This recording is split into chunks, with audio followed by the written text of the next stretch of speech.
What's up, fam? Just going live on Instagram, and there we are. So we're live on Instagram. This is being recorded to the YouTube.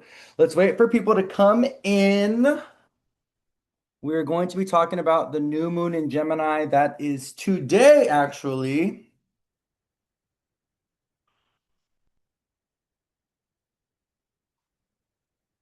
Grand Rising, beautiful people. How's everyone doing? Happy Sunday. Let me wave at people as they're coming in. We are going to be going over the new moon in Gemini today, this morning. Hope everyone's having a good day so far.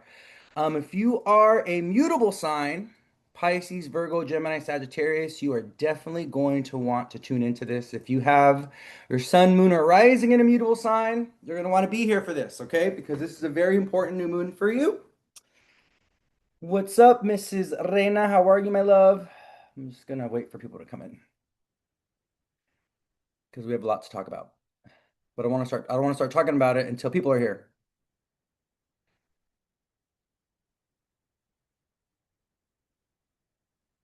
And there's Evie.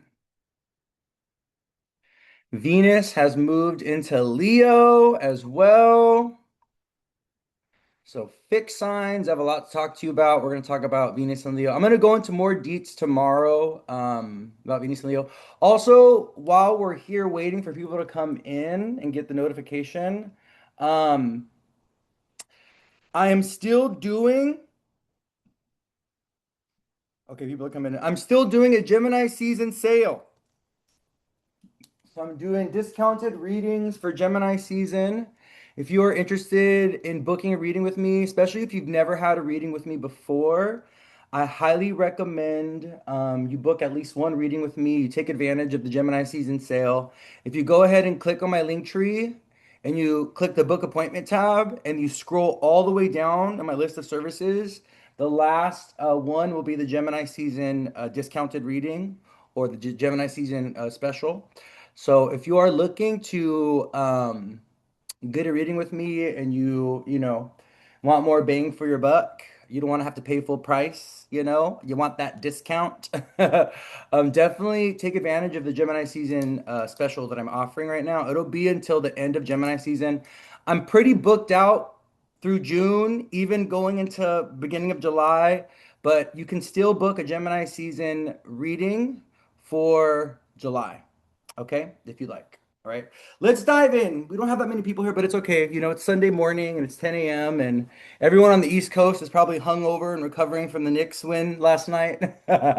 Who watched basketball last night? I didn't. If I was at my parents' house, I would have, but I don't have cable like that, so.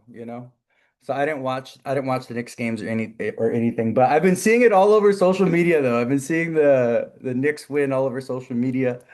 Um yeah, it's super funny, I love sports. I have Saturn and Sagittarius and I grew up playing, I played soccer. I was a swimmer growing up. I did marching band, which can be argued as a sport because marching band is not easy. Um I also tried baseball, wasn't that great at it. What other sports did I try? It was mostly Pisces rising with Saturn and Sag. Of course, I played soccer. It was mostly soccer and swimming that I did. Thank you for being here. I'm happy that you're here as well, my love. But yeah, the sign of Sagittarius is ruled by, or the sign of Sagittarius rules over sports, and you'll see very prominent Sag placements in a lot of athletes' charts. A lot of athletes will have a Sag moon, Sag sun, Sag Mars, Sag rising. It's very common. Someone said, New York feels so alive right now. The Knicks winning has brought everyone together. It's beautiful. Yeah. Someone said the city's on fire. Yeah, it's so cool. Another thing that's been really cool is, we just came out of this full moon in Sagittarius cycle. We're starting the new moon in Gemini cycle today. But the other really cool thing, where we've seen sports is with the FIFA World Cup, you know? Sports being ruled by Sagittarius. Sagittarius is a sign of foreign international cultures. And Sagittarius and Jupiter and planet Jupiter, they have a lot to do with the mixing and mingling of cultures and the mixing of and mingling of foreigners, right? And so it's so beautiful to see how sports being ruled by Sagittarius and planet Jupiter, sports is one of the things that brings people together, that brings different cultures, different ethnicities together, right?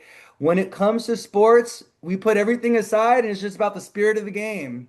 And then what's so fascinating is soccer is probably the biggest international sport or the biggest world sport, which we're seeing right now with the FIFA World Cup.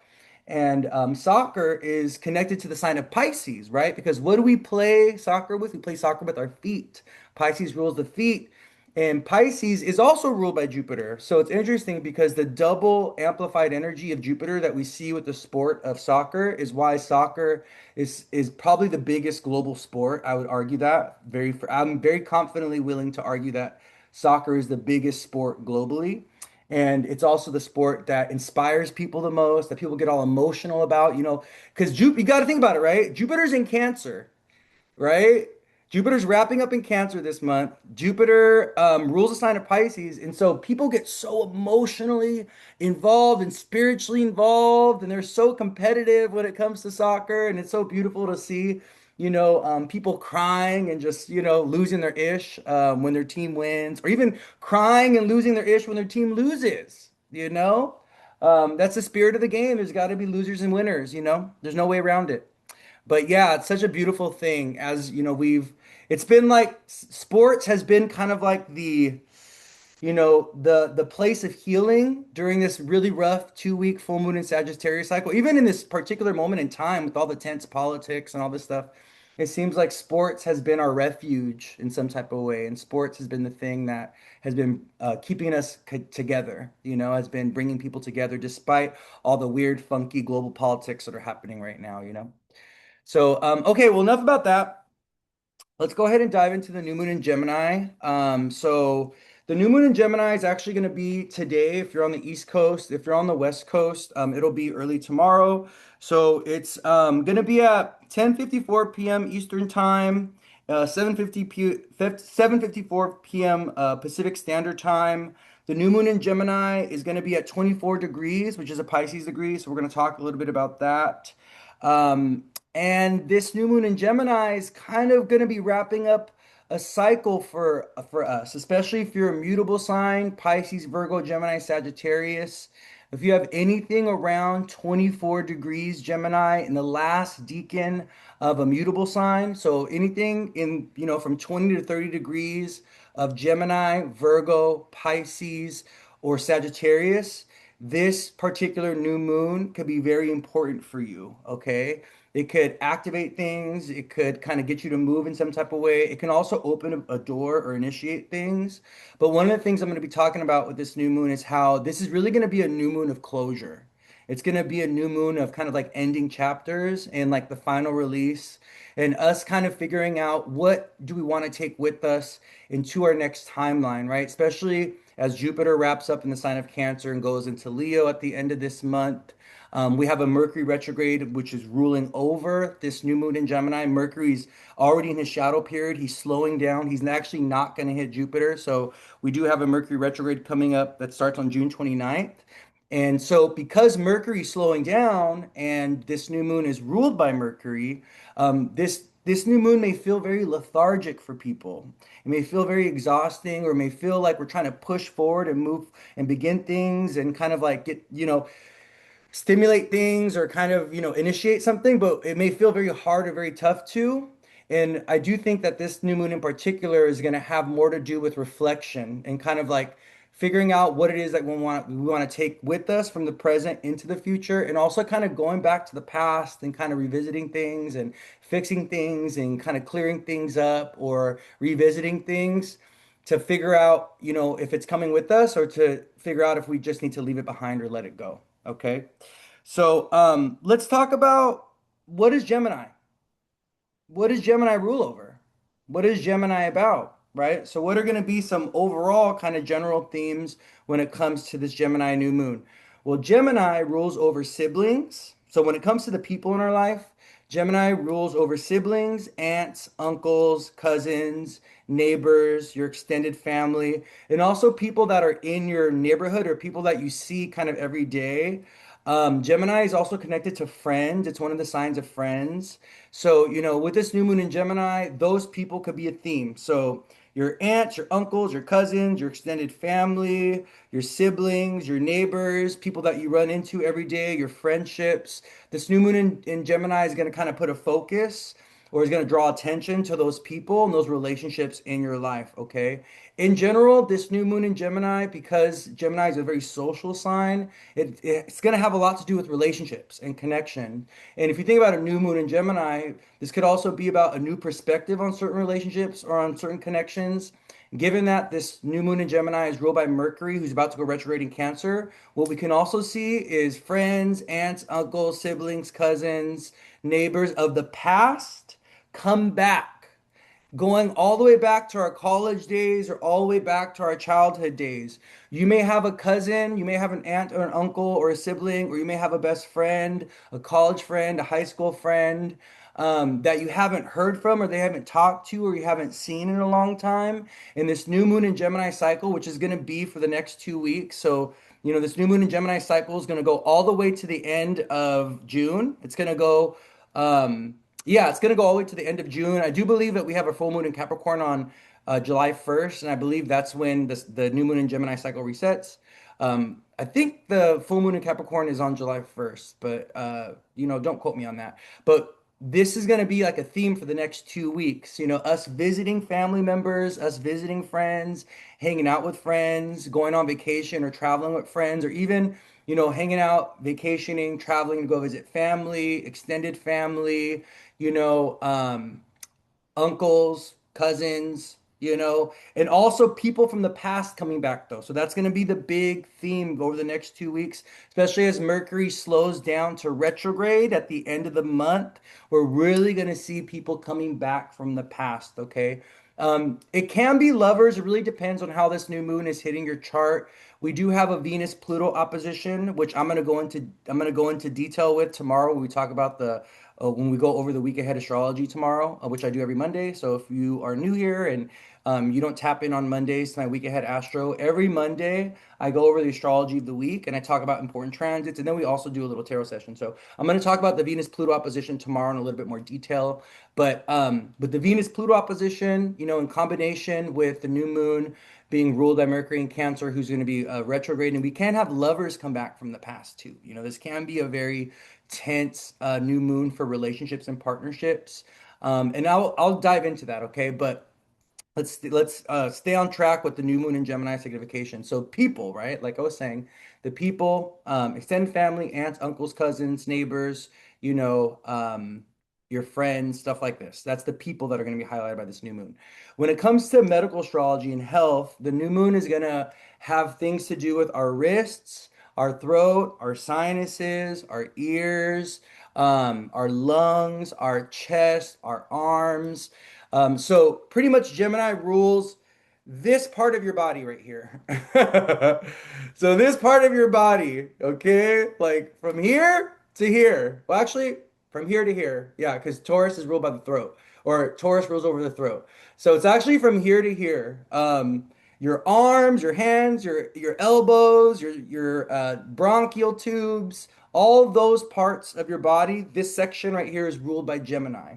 Okay, so because this new moon in Gemini, because it's a new moon in Gemini, we want to be mindful of lung infections or issues with the lungs, also sinus infections, things like this. A lot of people could be getting sick during this new moon. It's very common for people to get sick during the mutable seasons.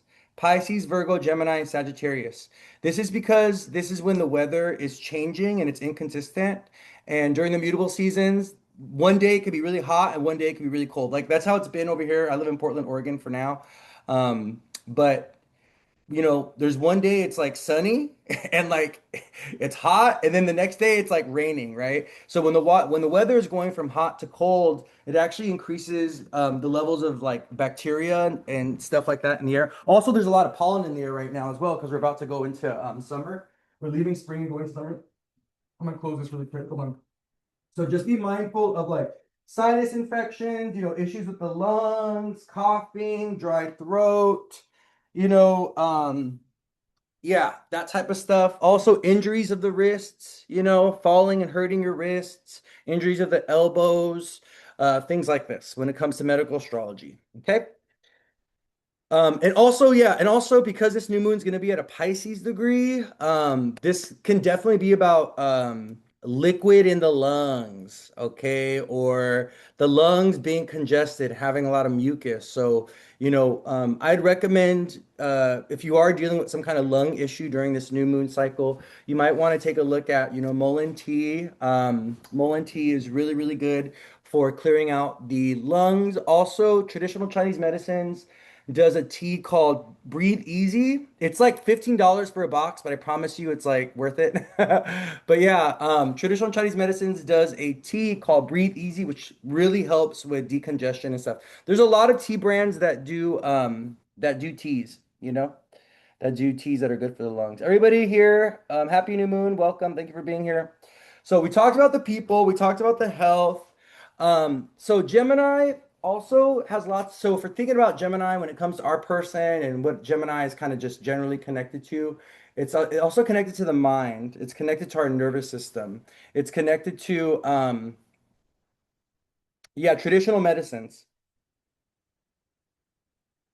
Someone said I have an autoimmune disease that attacks my lungs, definitely gonna isolate. Yeah, just be a little mindful, okay? Be a little mindful. I wouldn't go into like, public spaces that are like really dense, and I wouldn't go into spaces that where there's not a lot of ventilation, If there's a lack of ventilation, that's, a breeding ground for bacteria and stuff like that and illness. So, but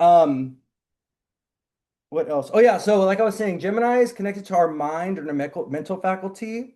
Gemini is connected to ideas, new ideas, brainstorming, right? It's also connected to learning. So Gemini rules over education, it rules over schools, it rules over students, it rules over teachers, it rules over, the post office, the postman, the DMV office, your local offices, local city government, and also local city community spaces like a park, Also, Gemini rules over the walkways and the sidewalks and the streets in your neighborhood. So the street, any place that brings you from one place to another that is publicly owned or that's public domain, that's Gemini. Okay, so Gemini is all the interconnected networks that bring us from place to place, right? So the streets, the sidewalks, your neighborhood, all this is ruled by Gemini.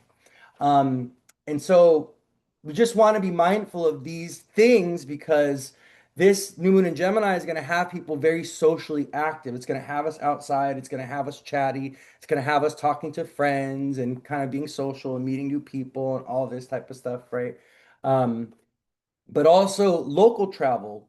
That's a big Gemini thing. Sagittarius, the sign opposite of Gemini is long distance foreign travel, where the third house in Gemini is local travel, local community travel.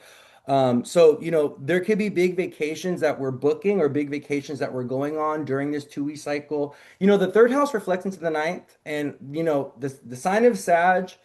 Whenever we have a new moon in one sign, it's always going to activate themes or topics of the opposite sign. Okay, so because the new moon in Gemini is also opposing the sign of Sagittarius, this can also be about people going on vacation, either short distances or long distances, leaving for a long vacation. And a lot of people, because of Jupiter still in Cancer, and with Mercury in Cancer, a lot of people, the traveling and the vacationing that's happening during this 2 week cycle with the new moon is connected to family. We're like visiting family, we're going with family, we're going with our kids. You got to bring the baby along, something like this.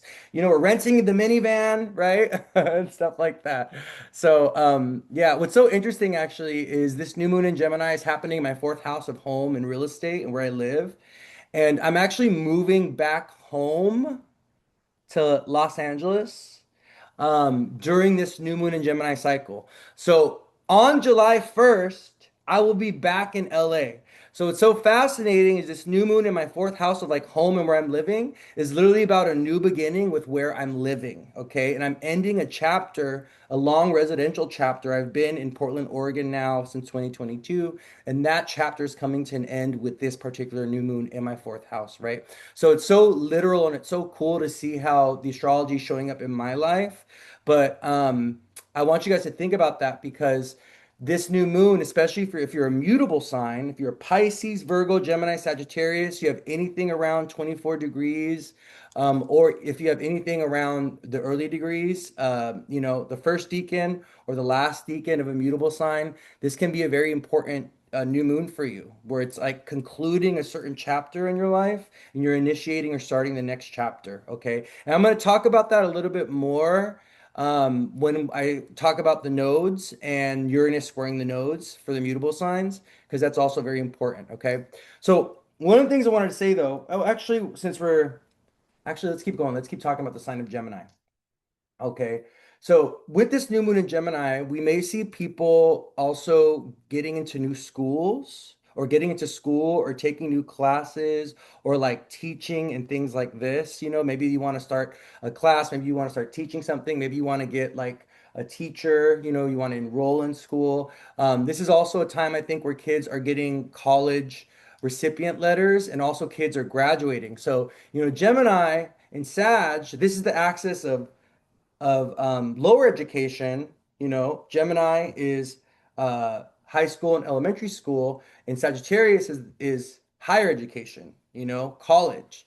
And so what's interesting about, Gemini season and the new moon and the full moons that happen during Gemini season, the full moons in Sag, the new moons in Gemini, is that we see that transition for students at this time. They're graduating during Gemini season. And many of them are getting letters around college because they're about to leave the third house and do the ninth house, right? It's that transformation and that journey from going from your Gemini life, your student life, to like your Sag, the college life, right? So, graduation, ceremony, celebration, kids getting their college letters, finding out what college you're going to go to. That's going to be a big theme with this new moon in Gemini as well. But if you are someone that you're feeling called to like take a new class, you want to learn something new, you're feeling very interested in other topics, like let's say, you've been working a certain career and you've been doing certain work for X amount of time, but you kind of want to expand or build on that work by adding a new tool to your tool belt, or even you kind of want to go in a whole new direction with your career, like, okay, well, this has been great, but I kind of want to learn and study this because I'm thinking about pivoting my career in this direction in the future. You should really do that. Okay. You should really do that. A lot of people with Uranus and Gemini are going to be learning new things. So, I'm going to talk about Uranus and Gemini squaring the nodes, but eventually we're going to get there. But yeah, with Uranus also in Gemini, right? And the new moon in Gemini, um, people are kind of feeling like they want to go in a radical direction and they may want to radically learn something new. They might want to radically pick up a hobby. You may even find yourself because Mercury's in Cancer and Mercury's going to be going retrograde at the end of this month. You may find that you want to go back to old hobbies. You want to go back to learning something that you stopped learning. So let's say you were in school and you dropped out halfway in college, 5 years ago, 6 years ago, whatever, and you're like feeling called to go back to school to re-enroll, to finish some credentials or to finish your schooling. This is a beautiful new moon to initiate that process and get that going. Re-entry into school or picking up whatever you were learning and finishing it. Okay. There's going to be a lot of this. This is going to be a recurring message during this live. Going back and finishing what you didn't finish, or picking up what is unfinished and like restarting it in some type of way, or taking a look at what isn't working and then like going and having at it again. You're trying it out again, a second attempt, a second relaunch, like things like this. Is going to be a big theme with this new moon in Gemini, especially because Mercury's slowing down to retrograde in Cancer. Okay. Um, okay, let me slow down. Okay, what else? What else? What else? Gemini, we talked about health, we talked about students, talked about learning. Oh yeah, like fresh new mental perspectives, fresh new mental ideas as well. Also, the new moon in Gemini is going to be an invitation to communicate and express what it is that you need to say. If you need to use your words with this new moon in Gemini, I really do feel that there's going to be heartfelt, deep emotional communications over the next 2 weeks with the new moon in Gemini at a Pisces degree, ruled by Mercury in Cancer. I mean, come on, all this, it's giving, I'm sorry, it's giving, let's make it work. It's giving, um, I love you and I care for you, and it's giving, I have feelings for you, and it's giving like, we've been together for so long and we've built together for so long, and and the family and the kids. That's what it's giving, But it's also, it's a Pisces degree. Pisces is what? The last sign of the zodiac. A new moon at 24 degrees, right? A Pisces, the last sign is endings, conclusion, finishing things, wrapping things up, mourning things, maybe even grieving things a little bit. We saw that with the full moon in Sagittarius a little bit because, I had a big revelation with the full moon in Sag. I don't know if you guys saw that in my stories, but a few days ago, I re-looked at the full moon in Sag chart because there was all these tragic things happening last week. And I was like, what is going on? Like, we just had a Jupiter Venus conjunction on Tuesday. Like, why are all these like challenging why are all these things dying, why are all these challenging things happening? And I went back to look at that full moon in Sagittarius chart, and it had Jupiter and Venus in the eighth house. And so even though we had that beautiful blue moon in Sagittarius that was supposed to be very auspicious, and we had the Jupiter Venus conjunction during the last 2 week cycle, the 2 week full moon in Sag cycle, it wasn't as beautiful or as auspicious or as bountiful as it could have been, and it was really because the full moon in Sag was ruled by a Jupiter, and Venus was ruled by Jupiter, who was in aversion to it. It was in the eighth house away from the full moon in Sag. So, but yeah, so I don't think this new moon in Gemini is going to be rough in that way.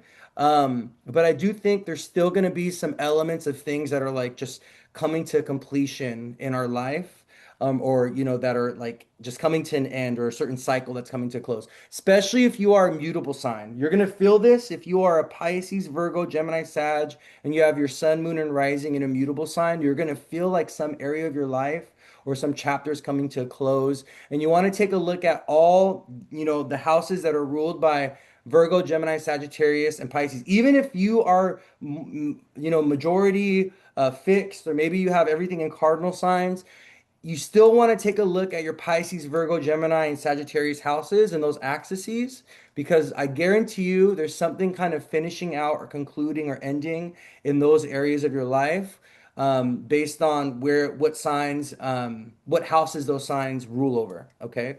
So you want to take a look at the houses that you have Gemini, Virgo, Sag, and Pisces, because more than likely there's some kind of new beginning, there's some kind of transition or a transformation, or there's some kind of ending and beginning that's happening in those houses. Okay.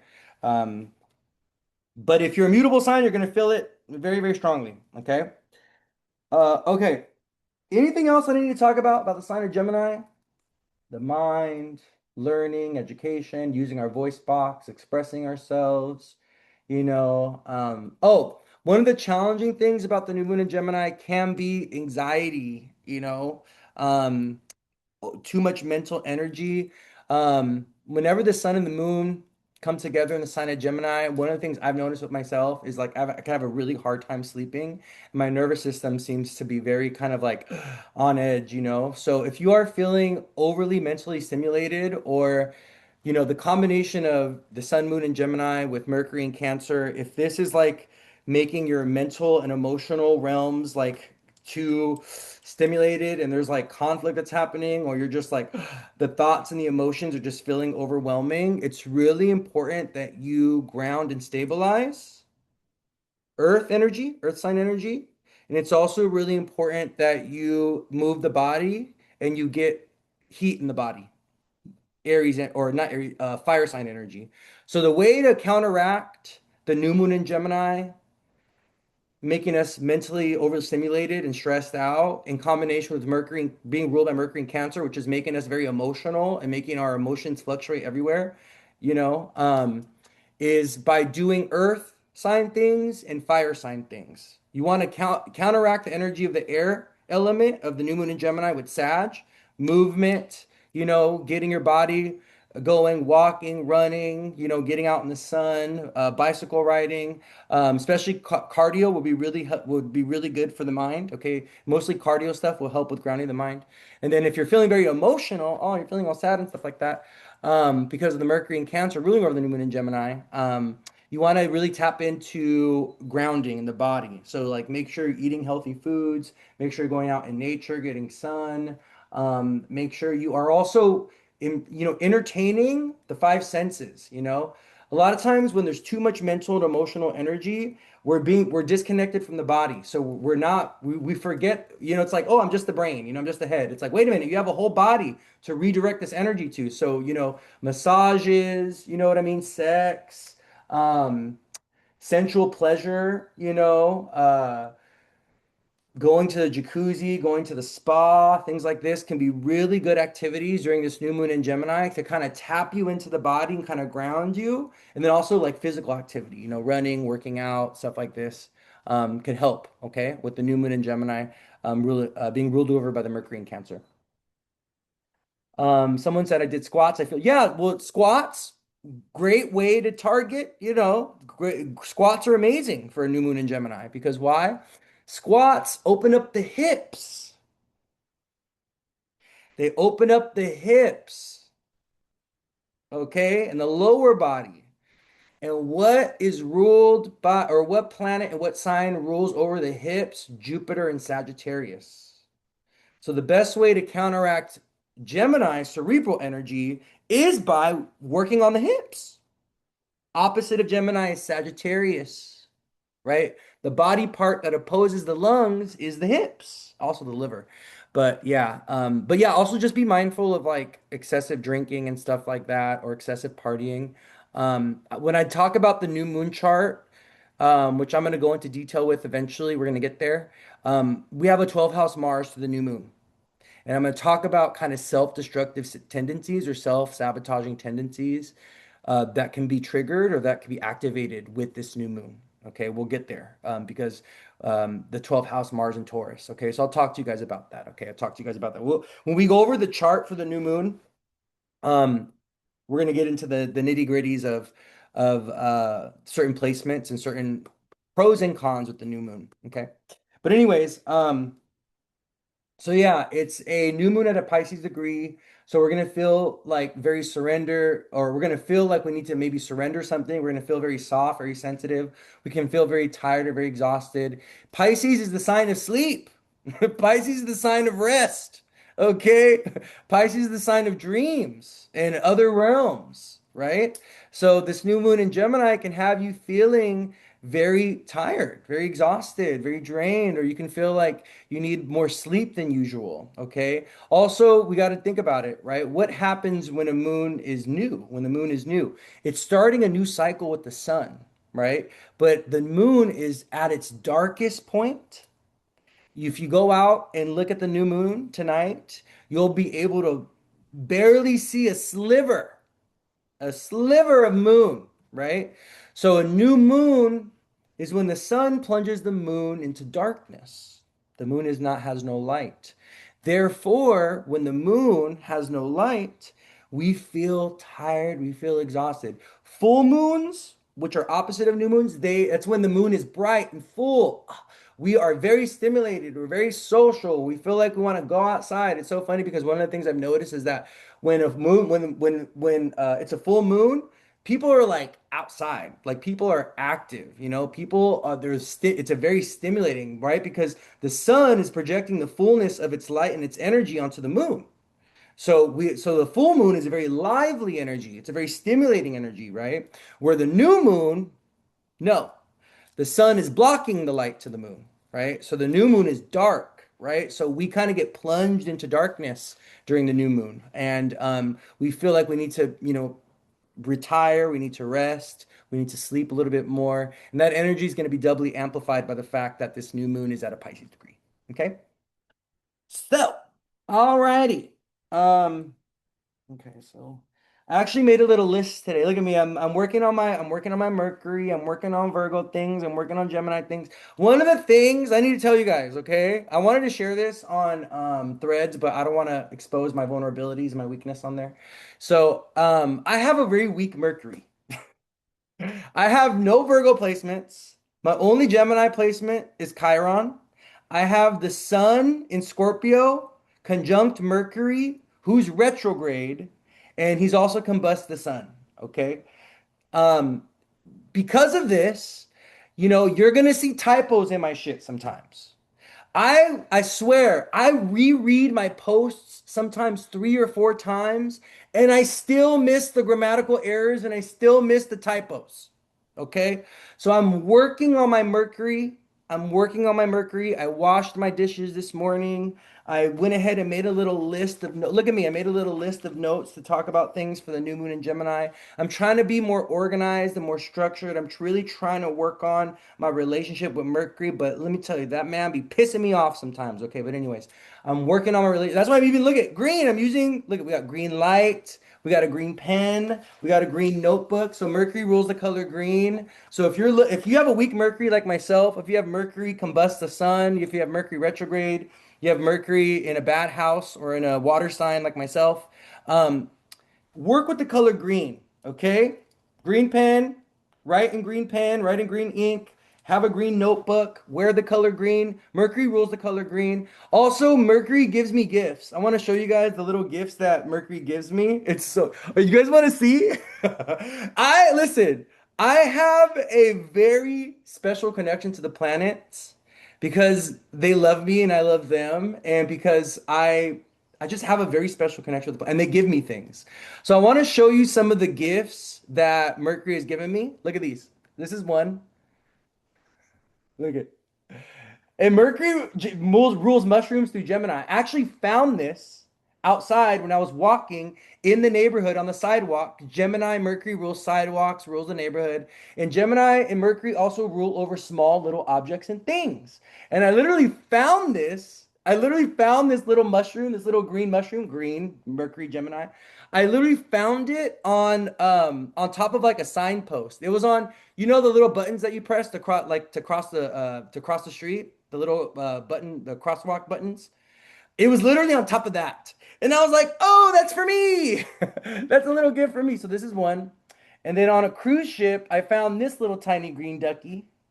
This was another gift from Mercury for me. So, Mercury rules the color green. Mercury rules small, tiny objects. And Mercury gave me this one as well. So this was another little gift from Mercury. I keep them right here. I have my little I have like a little mini altar thing right here going on where my phone's at. But yeah, I keep them right here because they're little gifts from Mercury, and I think they're really special and really cute and really sweet. Oh, those of you that are on YouTube, let me go ahead and show you. So this is the little mushroom, and then this is the little green ducky that I was gifted by Mercury. Anyways, okay, let's keep going. So, um, okay, new moon in Gemini, Pisces degree. Okay, so let's talk about certain aspects with this new moon. Okay.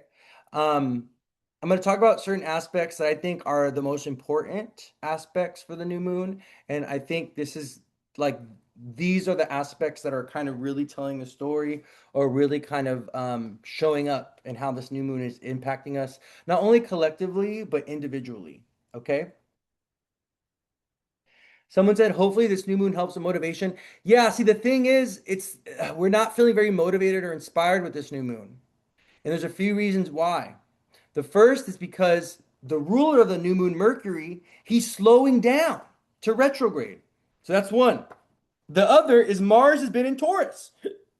Mars, the planet of action, of initiation, of passion, of excitement, right? Mars is the planet of desire. Mars is the planet of let's make it happen. And what sign is he in? He's in Taurus, a sign where he is slowed down, right? Where he has to like drudge through the mud in order to get things to move or to get things to go or in order to start or initiate things. Mars is in detriment in Taurus. He doesn't do that well in Taurus. He becomes kind of like a lazy bull. How many of you know Taurus people and have Taurus placements? To get a Taurus to move, to get a Taurus to go, when you are telling a Taurus, hey, we got to get to this appointment by 10 o'clock, you know what they do? They look at you and they're like, well, guess what? The appointment is going to have to wait for me. Whenever it comes to Taurus people and Taurus placements, you try to get them to move or go, you know what they do? They go slower. I have a brother who's a Taurus, okay? And this is like a very I tell my mom, I'm like, don't even say nothing to him because honestly, if you tell him something, he's gonna go even slower. You're gonna delay him, and delay us even further. Okay. And it's funny because this kind of like lethargy or this kind of stubbornness and this kind of resistance to movement and activity and this kind of like it's like a train like when a train is beginning to like a steam train is beginning to take off like, it takes forever for that train to get moving and to get, but it's in momentum, it's going, right? But the initial taking off, the initial, when the Mars and Taurus it's a slow start. It's a slow start with Mars and Taurus, right? And we also got to keep in mind, which I will get into eventually when I talk about the new moon chart in detail. The Mars is also in the 12th house of the new moon. So this is going to be a new moon that's kind of depleting our energy or exhausting our energy. That's why I think this new moon is best for if you want to do like written manifestations, but not actually like start working on it in the physical, tangible realm, that's fine. But I think this new moon is better. It's better to focus the energy on taking a look at what you're already working on, or taking a look at what you need to go back and fix and repair and work on, or taking a look at what you need to finish or complete and then putting your energy towards there. I don't think this is a good new moon for initiating or starting something new. I don't think this is a good new moon for like opening up a business or, launching a website, things like this. Okay. I, there may be better elections or better moments for that. Not to say that let's say, you're starting a job, let's say you have a launch date for your website, whatever, whatever. If it's already written and if that's already something you have in the books, let it be, let it go, like let it do its thing, right? But I would say that this is a better new moon for kind of like finishing what you've already started or going back to rehash what you're already working on, Go back and, go back to the drawing board, see what isn't working and see what's working with your current activities, your current engagements, your current whatever kind of work you're doing, whatever it is that you're working on. Okay. Because let me tell you what's gonna happen. I'm gonna tell you what's gonna happen right now. I'm gonna tell you what's gonna happen. You're gonna want to start or initiate something new in the next 2 weeks. Which is ruled by Mercury. He's slowing down. And guess what? Right at the end of the new moon cycle, come the end of the month, okay, on June 29th, Mercury retrogrades. So whatever you start or whatever you begin during this new moon cycle, you may have to restart it or relaunch it, or you may have to redo it when Mercury retrogrades at the end of the month, going into July. So if you do start or launch something, just keep in mind that, starting, June 29th, going all the way until July 23rd, you may have to go back to the drawing board and do a relaunch in some type of way. You may have to go back to the drawing board and fix it. You may have to rehash it out in some type of way, or there may need to be some kind of readjustments that are made associated with whatever you start in the next 2 weeks because of the fact that this new moon in Gemini is ruled by Mercury, who's in Cancer, who's already slowing down. He's in a shadow period and he's going to go retrograde at the end of the month, right? So I want you guys to keep that in mind. Okay. I want you guys to keep that in mind. Okay. Um, okay. So so let's talk about aspects. Let's talk about two really important aspects. We're going to talk about Venus opposite Pluto, and then we're going to talk about Uranus square the nodes. Okay. So we have Venus who's entered Leo um, as of yesterday, June 19th, and she's going to be in Leo until July 9th, I believe. Yeah, July 9th. So, um, but this upcoming week, during this full moon or during this new moon in Gemini, Venus is going to be opposite Pluto. And Venus makes her direct opposition to Pluto actually on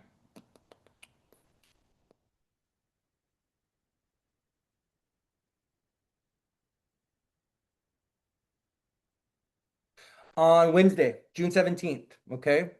So Venus opposite Pluto is going to be important for fixed signs. If you are a Scorpio, Taurus, Aquarius, or a Leo, if you have placements in the first decan, the first 10 degrees of a fixed sign, this Venus Pluto opposition is going to be very important for you, or can actually tangibly, physically manifest in your life in some type of way. Okay. The Venus Pluto opposition collectively for the new moon tells us that this new moon is going to put some pressure on our relationships. It's going to push our relationships and our connections, especially for mutable signs and fixed signs, to evolve and transform and change in some type of way. The Venus Pluto opposition is a sneaky link transit. It's a transit of betrayal. It can be. Okay, I just gotta I can't be speaking in absolutes. I need to be speaking in possibilities. I always have to remind myself of that. Venus opposite Pluto can be about moments of betrayal or deception. It can be about moments of falling out and release or clearing out of connections and relationships. It can also be about deep moments of positive change and transformation and connection and relationship too, you know. Venus opposite Pluto can be about the deepening of connection. It could be about emotional vulnerability. It could be also be about love confessions in some type of way. Like, oh, I love you and I've been in love with you since I was 5. You know, you're like, well, we're in our 40s now. You should have said something a while back, right?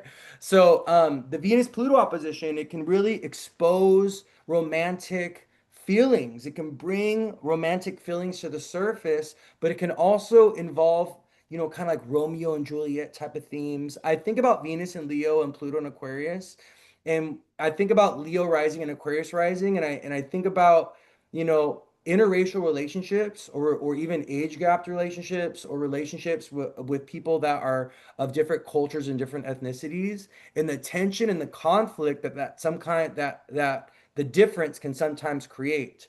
Leo rising and Aquarius rising, Leo Venus, Aquarius Venus, Leo moon, Aquarius moon, these placements and these rising signs are infamous for relationships that are karmic, where there's some kind of struggle or difficulty associated with it. And it's usually connected to identity and society. Leo, identity, Aquarius, society, or even group participation, or even like familial beliefs, right? For instance, right? It could be like, okay, you're a Christian woman and you're trying to date a Muslim guy. You know what I mean? Like, right? Oh, you're a black woman, you're trying to date a white man, you know? You're someone who's like in their 30, late 30s, you already have kids, and you're dating someone who's in their early 20s.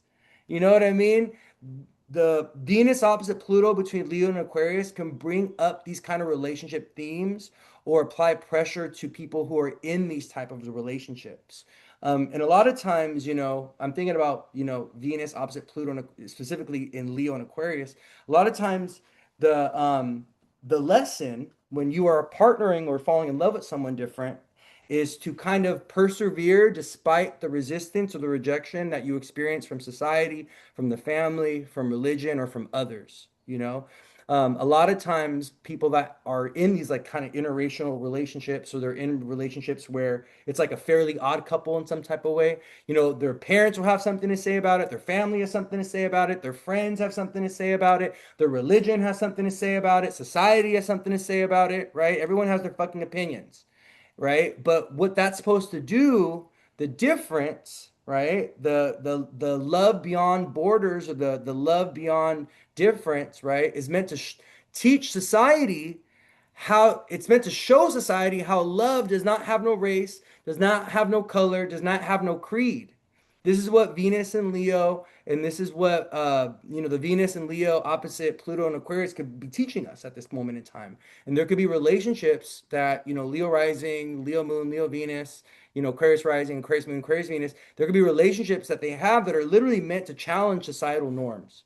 And that's a very common theme when we see relationships connected to the axis of Leo and Aquarius. So I just want you guys to think about that with Venus and Leo opposite Pluto and Aquarius, okay? Pluto and Aquarius has also been about it's been about rebellion. It's been about revolution. It's been about social justice. It's also been about AI and technology. So, with Venus forming an opposition to Pluto, we may find people, society, especially women, because Venus rules women, and laws who are going to be rebelling, or even laws that are passed. So, women that, you know, or social groups or social justice groups that are rebelling against AI and technology with this Venus Pluto opposition. We may see women that are standing up to men during this Venus Pluto opposition. We may see the film, beauty, art industry resist AI or technology in some type of way with this Venus opposite Pluto. So we can see, maybe there's art students that walk out, maybe there's filmographers that walk out, maybe there's celebrities that are extremely political. Leo is a sign of celebrities. It's a sign of those that are in the limelight, those that perform. So with Venus and Leo, we might see female celebrities, Venus and Leo opposite Pluto and Aquarius, you might see female celebrities make a political stance or take a political stance. And this is one of the big downloads I was getting actually with Jupiter in the South Node going into Leo. We're going to see a lot of celebrities having some kind of spiritual awakening or getting involved in law and politics in some type of way. Because Leo is a sign of celebrities. Jupiter has a lot to do with law and politics, and the South Node has a lot to do with spirituality and spiritual awakening. So with the South Node and Jupiter going into Leo over the next 3 months, we're going to see a lot of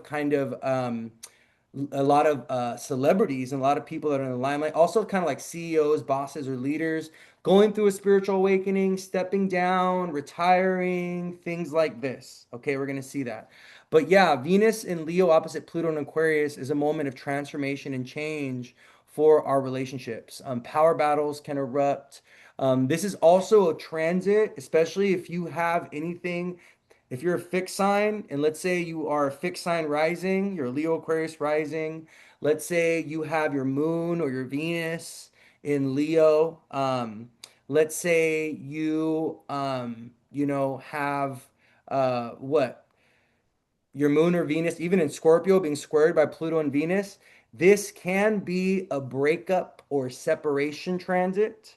This can be a transit that also applies pressure to friendships and to where it's like, okay, like either we're gonna heal this or we're gonna work through this or we're gonna fix this, or I'm gonna let your ass go. I'm gonna leave you in the dust, right? I'm gonna right, I'm gonna cut it off. Venus opposite Pluto, has a lot to do with the ending of relationships and the purging and the liberation of relationships. I'm looking at this transit and I am seeing a way out though. I'm going to talk more about this tomorrow, but this new moon in Gemini with Venus opposite Pluto, there is a way out of this. There are other aspects that Venus and Pluto are making, which kind of opens up the door for resolve and resolution when it comes to the pressure that Venus and Pluto are applying to each other through the opposition. So Venus in Leo is going to be trining Neptune in Aries, and she's also sextiling Uranus in Gemini. Pluto in Aquarius, even though he's making that opposition to Venus, he's also trining Uranus in Gemini, and he's also sextiling Neptune in Aries. Neptune in Aries and Uranus in Gemini are also a big part of this Pluto-Venus opposition. And Neptune and Uranus are making healthy, positive, supportive aspects. The way that if I see an opposition, let's say in a synastry chart, so let's say someone has Saturn opposite, one person's Saturn is opposite the other person's sun, right?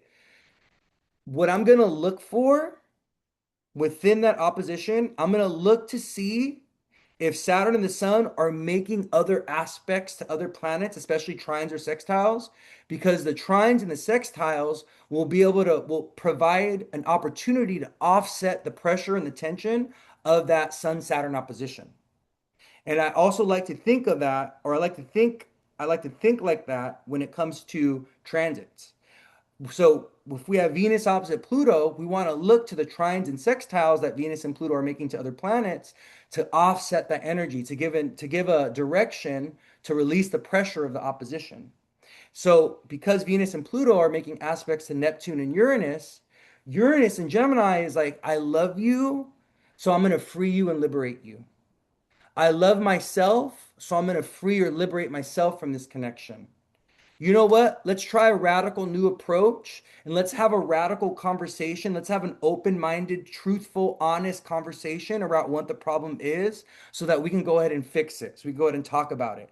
The Uranus and Gemini making an aspect to Venus and making an aspect to Pluto that are positive, the sextile and the trine, is kind of telling us if we want to work through it, if we want it to evolve in a healthy manner, if we want it to go in a good direction, we need to talk about it, but we also need to honor each other's independence, space, and freedom. Neptune, Uranus and Gemini, especially planet Uranus, is about, you know what? I love you, so I'm going to set you free, or I love you, so I'm going to give you space, or I love you, so I'm going to let you do your own thing. right? I'm going to let you kind of be more independent. I'm going to give you some wiggle room to kind of figure out what it is that you need or what it is that you want. Especially if we have Uranus, if Uranus is having people go through midlife crisis right now. A lot of the Uranus in Sag people, the Uranus in Virgo, people, Uranus and Pisces people. Um, Uranus and Sag people are probably going through a midlife crisis right now. Uranus and Pisces people, this is a moment of liberation and freedom for them. The Uranus and Pisces people are around 21, 22 right now. And the Uranus and Virgo people are around what, 64, 65? 22, 44. Yeah, like around 68, 69. They're around that age, 68, 69.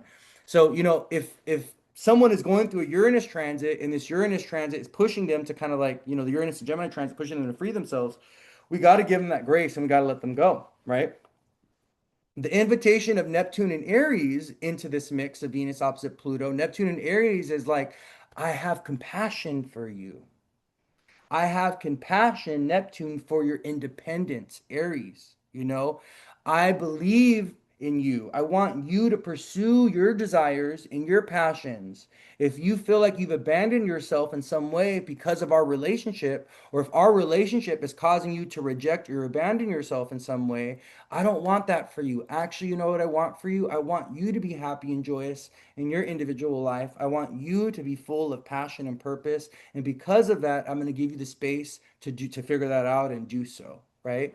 So I just want to kind of give you some ideas of how Uranus and Neptune can offset the pressure of the Pluto Venus opposition that is going to be building. It goes exact this upcoming Wednesday, but the energy is going to be in the air all week. Okay. Venus is also has a lot to do with just our social engagements, business, friends, the laws, the laws of the land.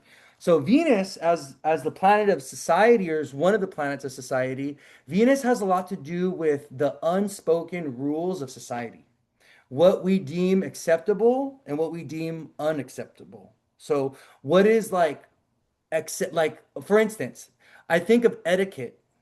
Like etiquette when you eat is a Venus thing, right? We all know when we're in a restaurant, and you see someone eating with their hands and they're getting that all over their face and they're grunting and stuff and they're eating. We're like, ugh, ew, like, ugh, what are you doing? Like, you need to be using a fork and a spoon, right? Like, you need to be using your knife. Like, why don't you know how to use the three different knives and three different spoons?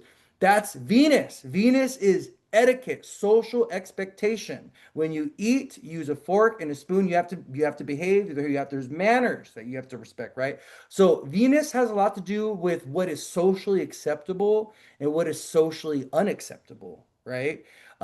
Like Venus is the planet of preference. I like this and I don't like this, right? And sometimes preference borders prejudice. Because Venus is also the planet of prejudice. She's the planet of racism. She's the planet of sexism. She is. A lot of people don't know this. A lot of people don't think deeply about Venus in this way. But what I've seen, what I've noticed, is when there's a lot of Libra in someone's chart, they could come from a family that's racist or that's sexist or that's misogynistic. I see this a lot, and it's actually something that I figured out. I'd never read this anywhere. It was actually something that it's something that I've learned through doing readings, right?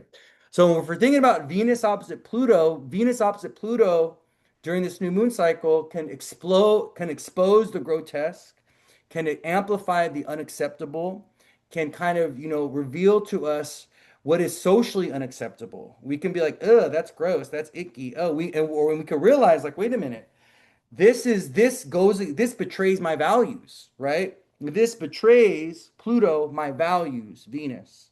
So I just want you guys to think about that with this Venus Pluto opposition, especially if you are a fixed sign and you're caught up in you're a fixed sign with placements in the first decan of Taurus, Scorpio, Aquarius, Leo. I want you to think about this because these are different ways that this Venus Pluto opposition can manifest in your life, it's a moment of revelation and transformation personally as well.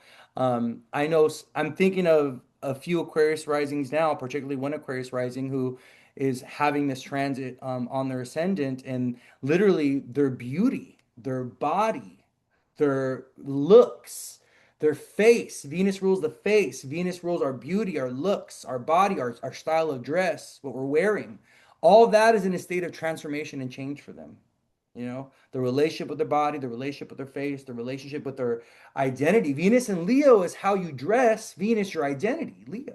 Leo is your identity, is who you are, right? So with Pluto and Aquarius opposite Venus and Leo, the part of our identity that's changing has a lot to do with Venusian things, our style, the way that we dress, the way that we present ourselves, and also the friendships that we keep, the people that we're connected to, and the people that we relate to.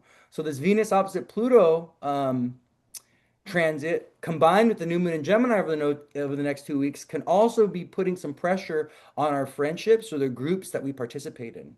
And we could be going through kind of like a social evolution right now. The friends of old are fading away and the friends of new are showing up, in some type of way during this new moon in Gemini, especially with the Venus Pluto opposition. Okay, so I just want you guys to think about that. Okay. The other aspect that is very important, which is actually was featured with the full moon in Sagittarius that we had 2 weeks ago. It's going to be a continuation of this, is Uranus squaring the nodes. Okay. 2 weeks ago, we had a full moon in Sagittarius that was directly opposite Uranus and that was also squaring the nodes. The north node is in Pisces at 3 degrees for the new moon, and the south node is in Virgo at 3 degrees for the new moon. 3 degrees is a Gemini degree, and we have a new moon in Gemini. Okay. And also, Uranus is squaring the nodes, and he's at 2 degrees, which is a Taurus degree. But the reason why is this important? Why is the nodes being squared by Uranus important? Why is the nodes being at 3 degrees important?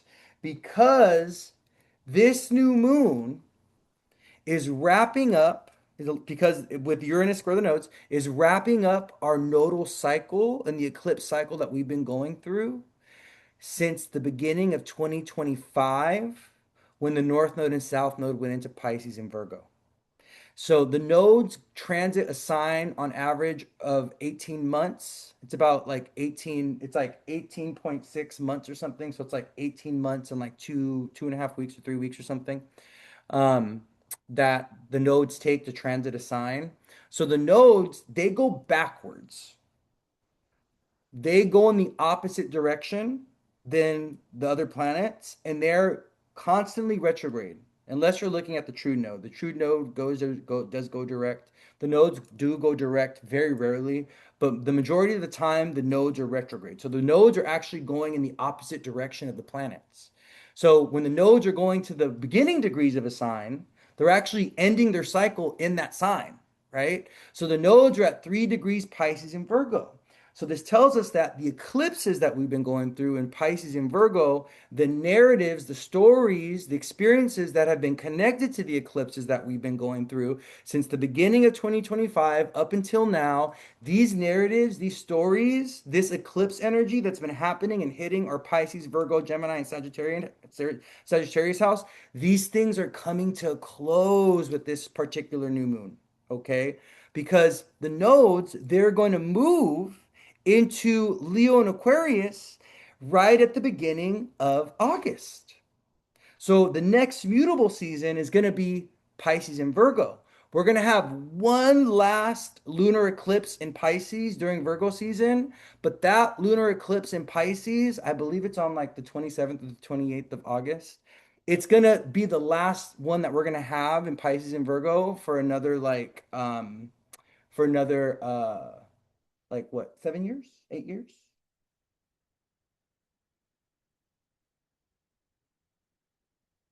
7, 8 years, somewhere around there, 7, 8 years. But it's gonna wrap up the cycle of the Pisces Virgo eclipses that we've been going through since the beginning of 2025. And it's very important for mutable signs. Pisces, Virgo, Gemini, Sagittarius. Okay? Because the nodes are at a Gemini degree, what does this tell us? There's important decisions and choices that need to be made during this new moon cycle. Where are we going is what the nodes are asking us. And the nodes are asking us, are we going to continue to kind of do the same old shit? Are we going to continue to run around in circles chasing our own tail? Okay. Or are we going to kind of claim our destiny, claim personal agency? Are we going to kind of push against the temptations and the delusions and the deceptions and the addictions that the South Node brings upon us? And are we going to kind of claim our free will and actually move towards our destiny? And it's beautiful because as the nodes are wrapping up in Pisces and Virgo, Uranus and Gemini is coming in and squaring the nodes. And Uranus and Gemini is trying to do what? It's trying to radically liberate us. It's trying to radically free us. Uranus and Gemini is saying, hey, come here, come through the back door. I got this crazy opportunity for you. I got this whole new life for you. I have this, like he's trying to give you a prison break moment. Especially if you're a mutable sign, Pisces, Virgo, Gemini, Sag, and you have mutable placements in the first decan of Pisces, Virgo, Gemini, Sag within the first 10 degrees.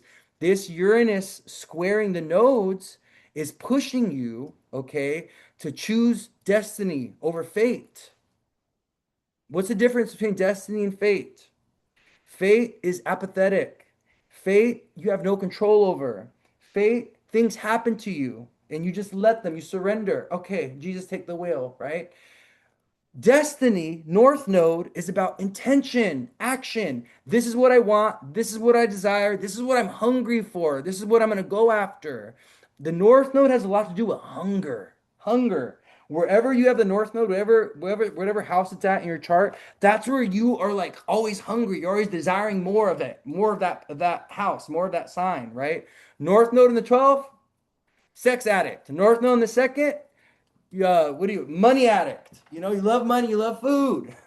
North Node in the first, you're a narcissist. No, I'm kidding. I'm just kidding. No, but North Node in the fifth, you love to party. People have North Node in the fifth house, they party animals. They party too much. They'll gamble too much. Excessive gambling. Tons of kids. I've seen it. Men that have a North Node in the fifth house, they're 9 kids deep, 10 kids deep, because the North Node is insatiable. It's hungry. It's compulsive. It wants to keep doing the thing, right? But it's also about intention and desire. It's also about worldly manifestation, worldly success. If you really want to build success, okay, in the world, follow your North Node. Do your North Node. Yeah, the 12th house is connected to bed pleasures and sex. You're never going to read this in Western astrology. You know, I've studied so many different forms of astrology. I don't even know what to call it anymore, because I've studied Hellenistic, I've studied evolutionary, I've studied Vedic, Eastern astrology, and I've also studied medical astrology. I love all these astrologies, and so I blend all these things together. That's why I know so much random shit when it comes to astrology, But yeah, so the 12th house is connected to sex and bed pleasures. And that's from Vedic astrology. Vedic astrology will tell you that the 12th house is about sex, and people that are 12th housers are highly sexual beings, and they can have sex addiction. Okay, also the sixth house, 12th house. But anyways, the Uranus squaring the nodes for mutable signs, especially with this new moon in Gemini, is saying, are you gonna do the shit of old, or are you gonna, do the new stuff? Are you gonna do the new stuff? Hellenistic astrology is my foundation. So that's where I started. I started with Hellenistic astrology. Okay. And then I just love astrology, and I have an insatiable hunger for knowledge. I have North Node in the second house with Jupiter.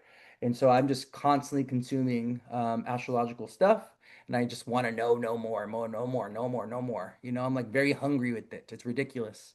I was up until like 2 in the morning watching the astrology podcast, watching Venus retrograde cycles last night.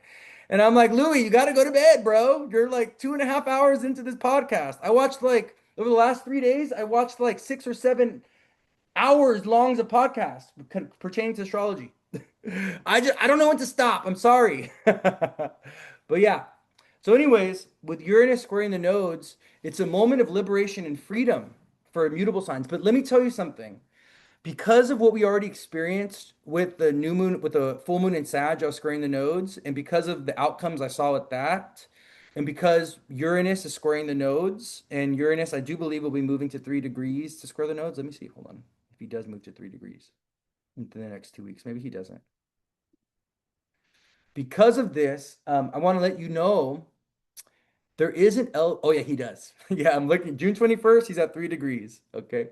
Oh, it's beautiful. I'm excited to talk about this transit actually. This is actually going to be when the sun goes into Cancer. And the moon's going to be in Libra, trining Uranus. Someone said, hands down, the best reading I've ever had with Louie. Excited for you, Sandra. Oh, thank you, my love. So yeah, so with Uranus squaring the nodes, so one of the challenging things I want to talk about is the nodes have a lot to do with fate and destiny. And the nodes, they bring things into our life and they also take things out of our life. And a lot of times when the south node takes something from our life, it's very much out of our control. Okay. The south node has a lot to do with fated losses and fated endings. And the north node has a lot to do with destined beginnings. Okay. And things coming in. So the north node, it pulls energy into our life. And the south node, it takes energy out of our life. The south node, it likes to purge, it likes to clear shit out, it likes to release things. Because the South Node, the purpose of the South Node is to teach us to detach from the material world or to detach from things. So whatever the South Node takes, there's usually a spiritual lesson around detachment associated with it.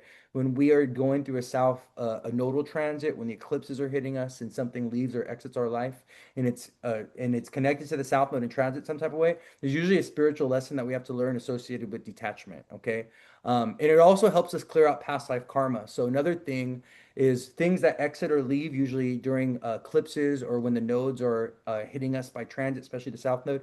It has a lot to do with past life karmic things that we have associated or connections that we have associated with the things that are leaving or exiting our life. Okay. The north node is about success though. So the north node initiates, it opens, it births, it begins, it forces, it dominates, it eats, it hungers, right? Um, it pursues. The North Node also desires. The North Node and Mars have very similar energy. The South Node and Neptune are kind of similar, and the North Node and Mars are kind of similar. The North Node and Mars, they're about desire and hunger, and they're about passion, and they're very forceful. But with Uranus squaring the nodes, fated accidents, fated shifts of fortune, sudden erratic decisions and sudden erratic decisions and changes that we make that are kind of destined in some type of way, you know. We're going to see a lot of mutable signs with this new moon in Gemini. We've been seeing it already during the season, but we're going to see a lot of mutable signs kind of pivoting and going in a new direction with Uranus squaring the nodes.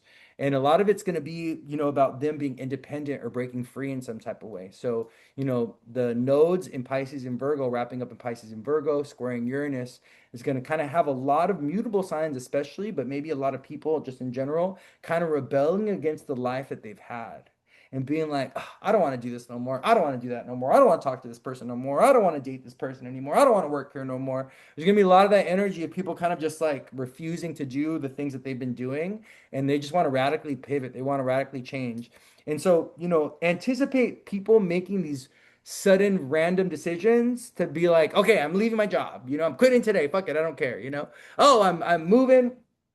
I'm moving across the country. I'm moving across the state. I don't give a shit what no one thinks. Kind of like that type of energy. The nodes shift at the end of July. So the nodes will be going into Leo and Aquarius. I'll get you the date. I know it's at the end of July. I don't know the exact date, but this will be good for me to have. I'm going to write it down as well. July 26th until March 26th of 2028. Let me write that down. So the nodes will be going into the south node goes into Leo.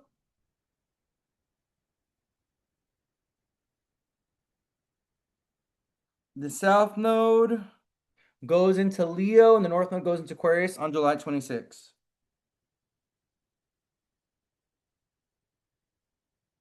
Let me write this down really quick.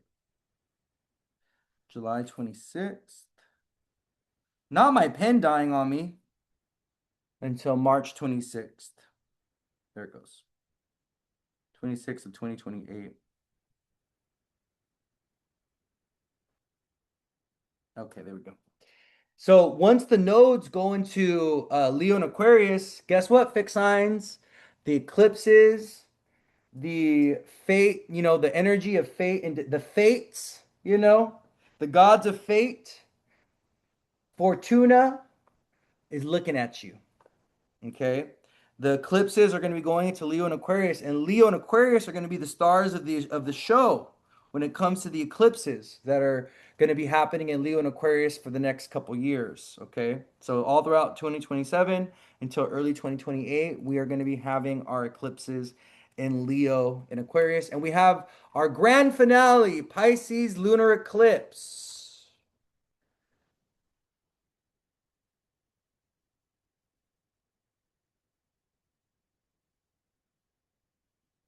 on August 28th. So August 28th, we have our grand finale, Pisces lunar eclipse. And that's going to wrap up the Pisces Virgo eclipse cycle for mutable signs.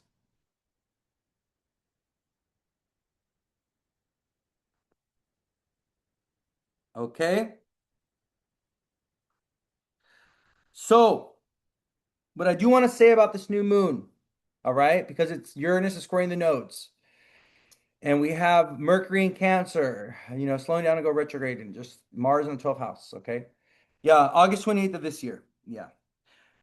Yeah, August 28th of this year. Okay. One of the things I want to say is um if there are difficult or challenging things that happen over the next 2 weeks, it's part of like fate or karma. Okay. Um, Jupiter is literally leaving Cancer and going into Leo at the end of this month. And when Jupiter approaches the last degrees of a sign, is about to change signs because he's one of the big heavy daddy planets, him and Saturn. We do tend to see endings or closure or release. Okay. So I really do think that this new moon is gonna be about kind of faded outcomes that may be difficult or hard or sad. And there may be elements of closure or endings or release that is connected to this new moon, specifically because of the Uranus squaring the nodes, and also because Jupiter is wrapping up in Cancer. Okay, and Jupiter and Mercury are in the same sign, right? So I just want to let you guys know. Yes, yes, that is to the few said, wow, Jupiter will be with the south node and Pluto will be with the north node. Yes. Yes. This eclipse cycle in Aquarius and Leo is gonna be a very different one. It's gonna be a very intense one because it's featuring Jupiter and Pluto opposing each other by sign. So Jupiter and Pluto are going to be participants in this eclipse cycle and in this nodal cycle with the South Node and Leo and the North Node and Aquarius. All right, so let's keep going. We'll get there. We'll talk more about that in a separate live. We're focusing on the new moon in Gemini today. Okay. So the next thing that I want to do is go over the new moon chart, I think. Yeah, I talked about the nodes, talked about Venus opposite Pluto.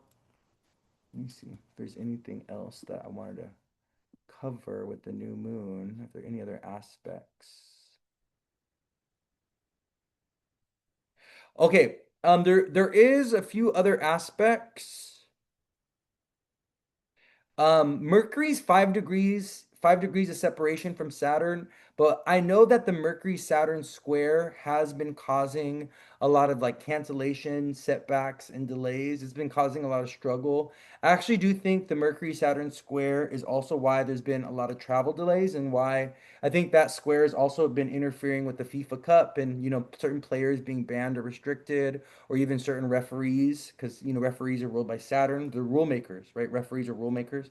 We had a Somalian referee get sent back to Somalia. I guess he was like a star referee and he wasn't granted entry into the United States because the United States is just terrible and the political situation here in the States is just fucking horrible for foreigners, especially right now. Anyways, excuse my language, but I do think that the Mercury Saturn square can create some blockages or delays. It is Mercury separating from Saturn. Um, so I feel like we're not gonna like I feel like the pressure of the Mercury Saturn square is gonna dissipate as we get into as the new moon builds into the end of the week and goes into the following week and Mercury separates from Saturn. But I just want I want to make you guys aware of that aspect because that aspect is in the sky.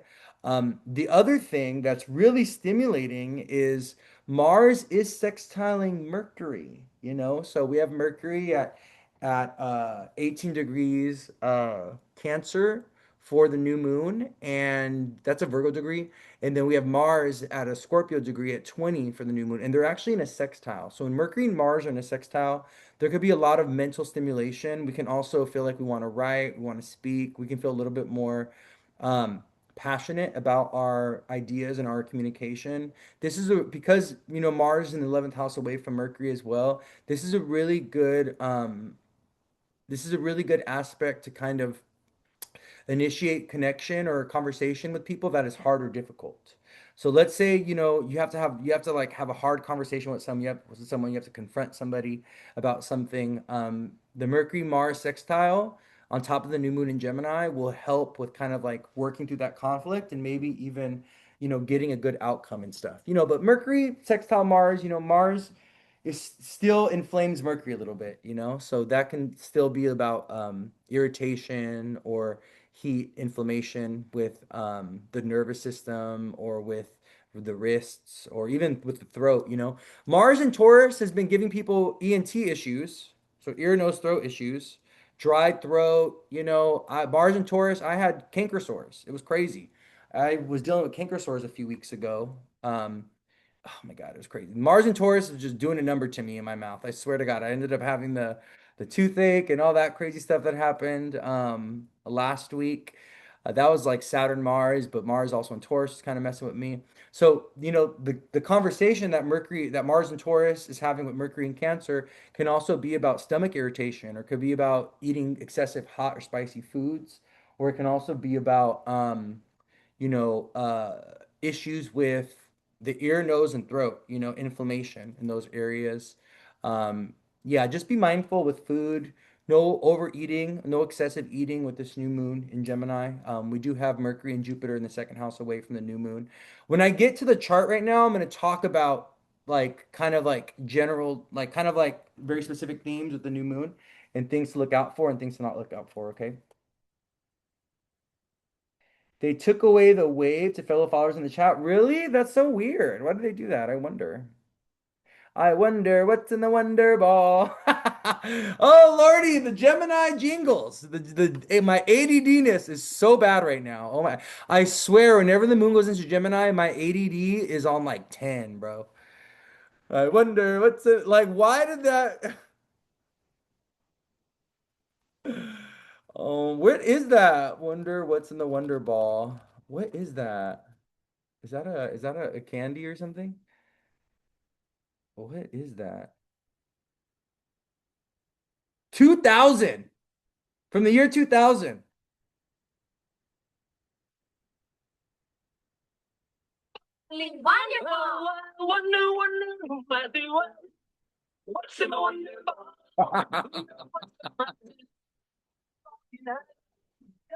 Oh my God, where did that came from? The deepest reaches of my mind. I swear to goodness, where did that come from? That came from 26 years ago.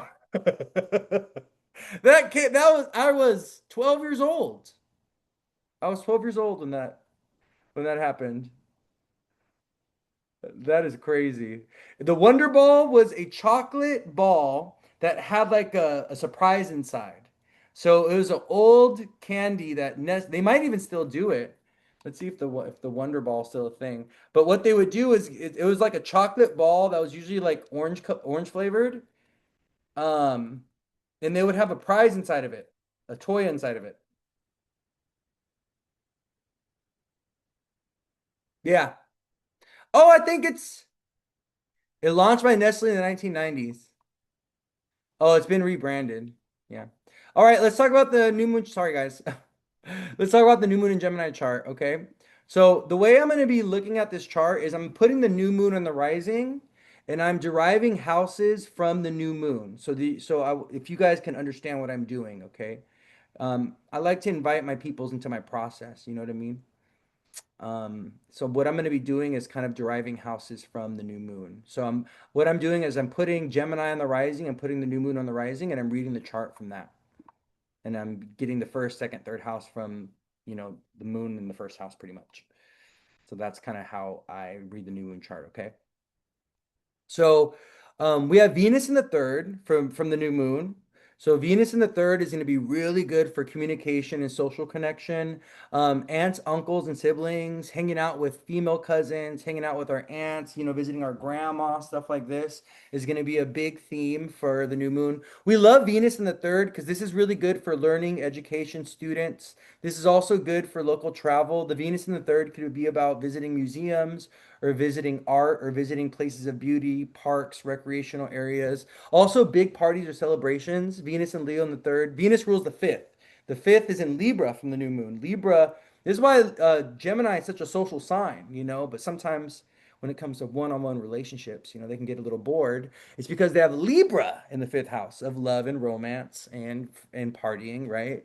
So, Gemini is also a sign that likes to dress up when they go and party. They like will dress to the nines when they go out and party. They want to look good. And it's because they have Libra in the fifth house. Gemini always has like a very curious visual style. They always have a very interesting aesthetic. Like their clothing choice and what they wear is because of the Libra in the fifth. But the Venus in the third ruling the fifth tells us that we're having fun and we're partying with this new moon in Gemini with our friends, with our extended family, with our aunts, uncles, cousins, with our siblings, with our neighbors. I'm thinking about even like think about what's happening in New York right now with the Knicks win. That's very Venus and Leo in the third, right? What's going to happen on Tuesday in New York? They're going to have a parade for the Knicks on Tuesday. Mom Donnie was like, parade on Tuesday. So we're really gonna see um that energy of the parade kind of come to life on Tuesday, especially here especially in New York. And it's funny because the moon's gonna be in Cancer on Tuesday, right next to Mercury, which is the ruler of the new moon.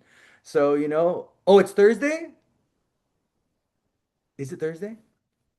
That's when the moon is in Leo with Venus. There's gonna be a big street party when the moon's in the third house from the new moon, and the third house is like the local environment, the city, the neighborhood. Venus and Leo partying. Let's see. Uh, it's on Thursday. Yeah, they do need time to kind of get it together, huh?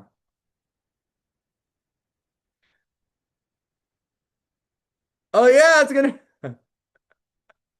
dude. That's gonna be, it's gonna be like a New Year's parade. It's gonna be like a New Year's. It's on Thursday, and that's when the moon's in Leo with Venus.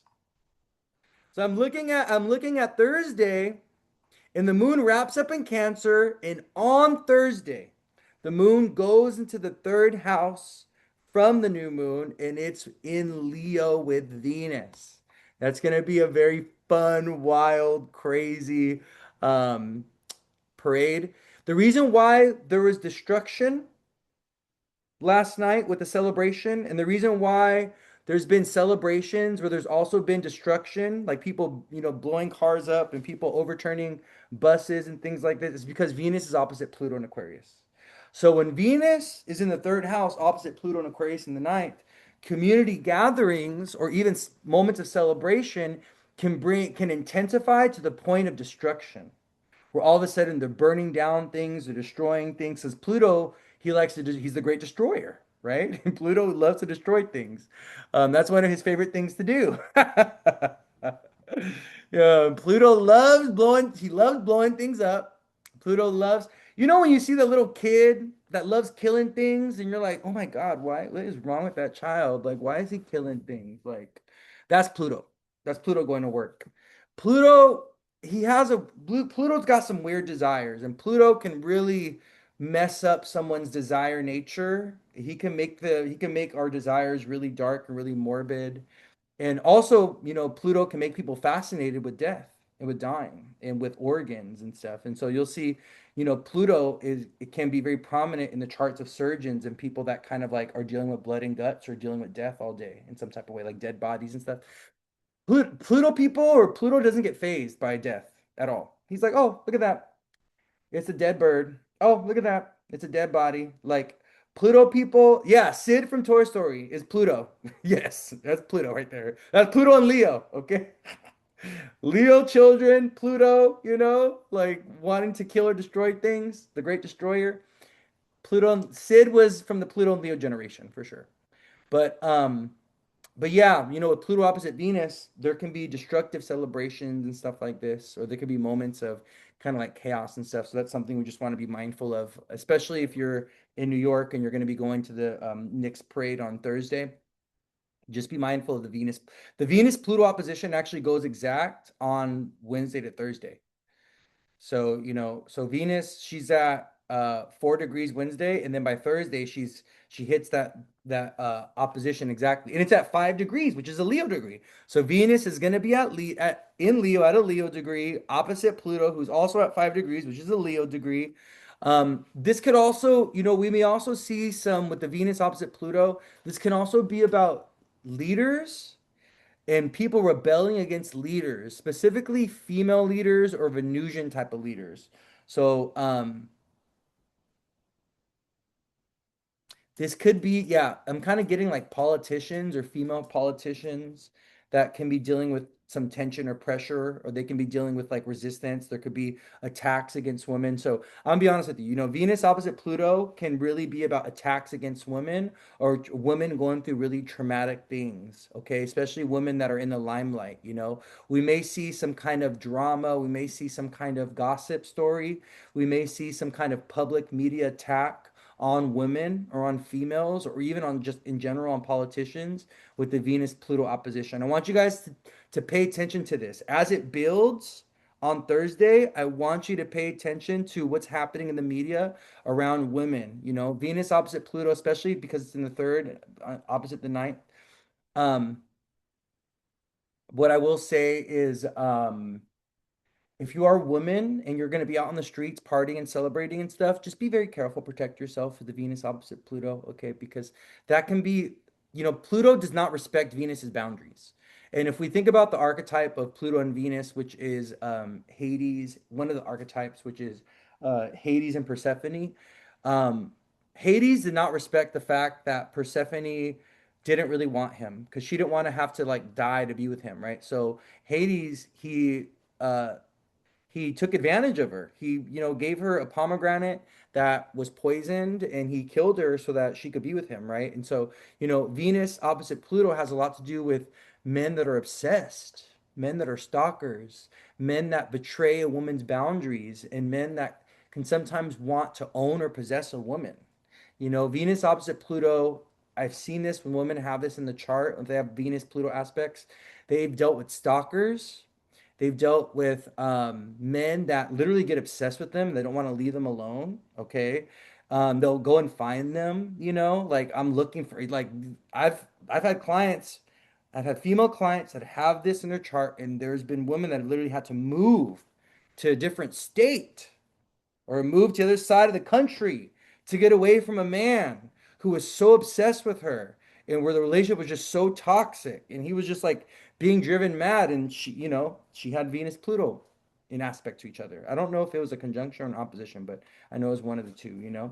So when Venus is opposite Pluto in the sky, we just need to, women need to be hyper aware around protecting themselves, especially during this new moon in Gemini cycle with Venus in the third. Because Venus in the third is like when you're walking down the street, when you're walking down the neighborhood, when you're driving.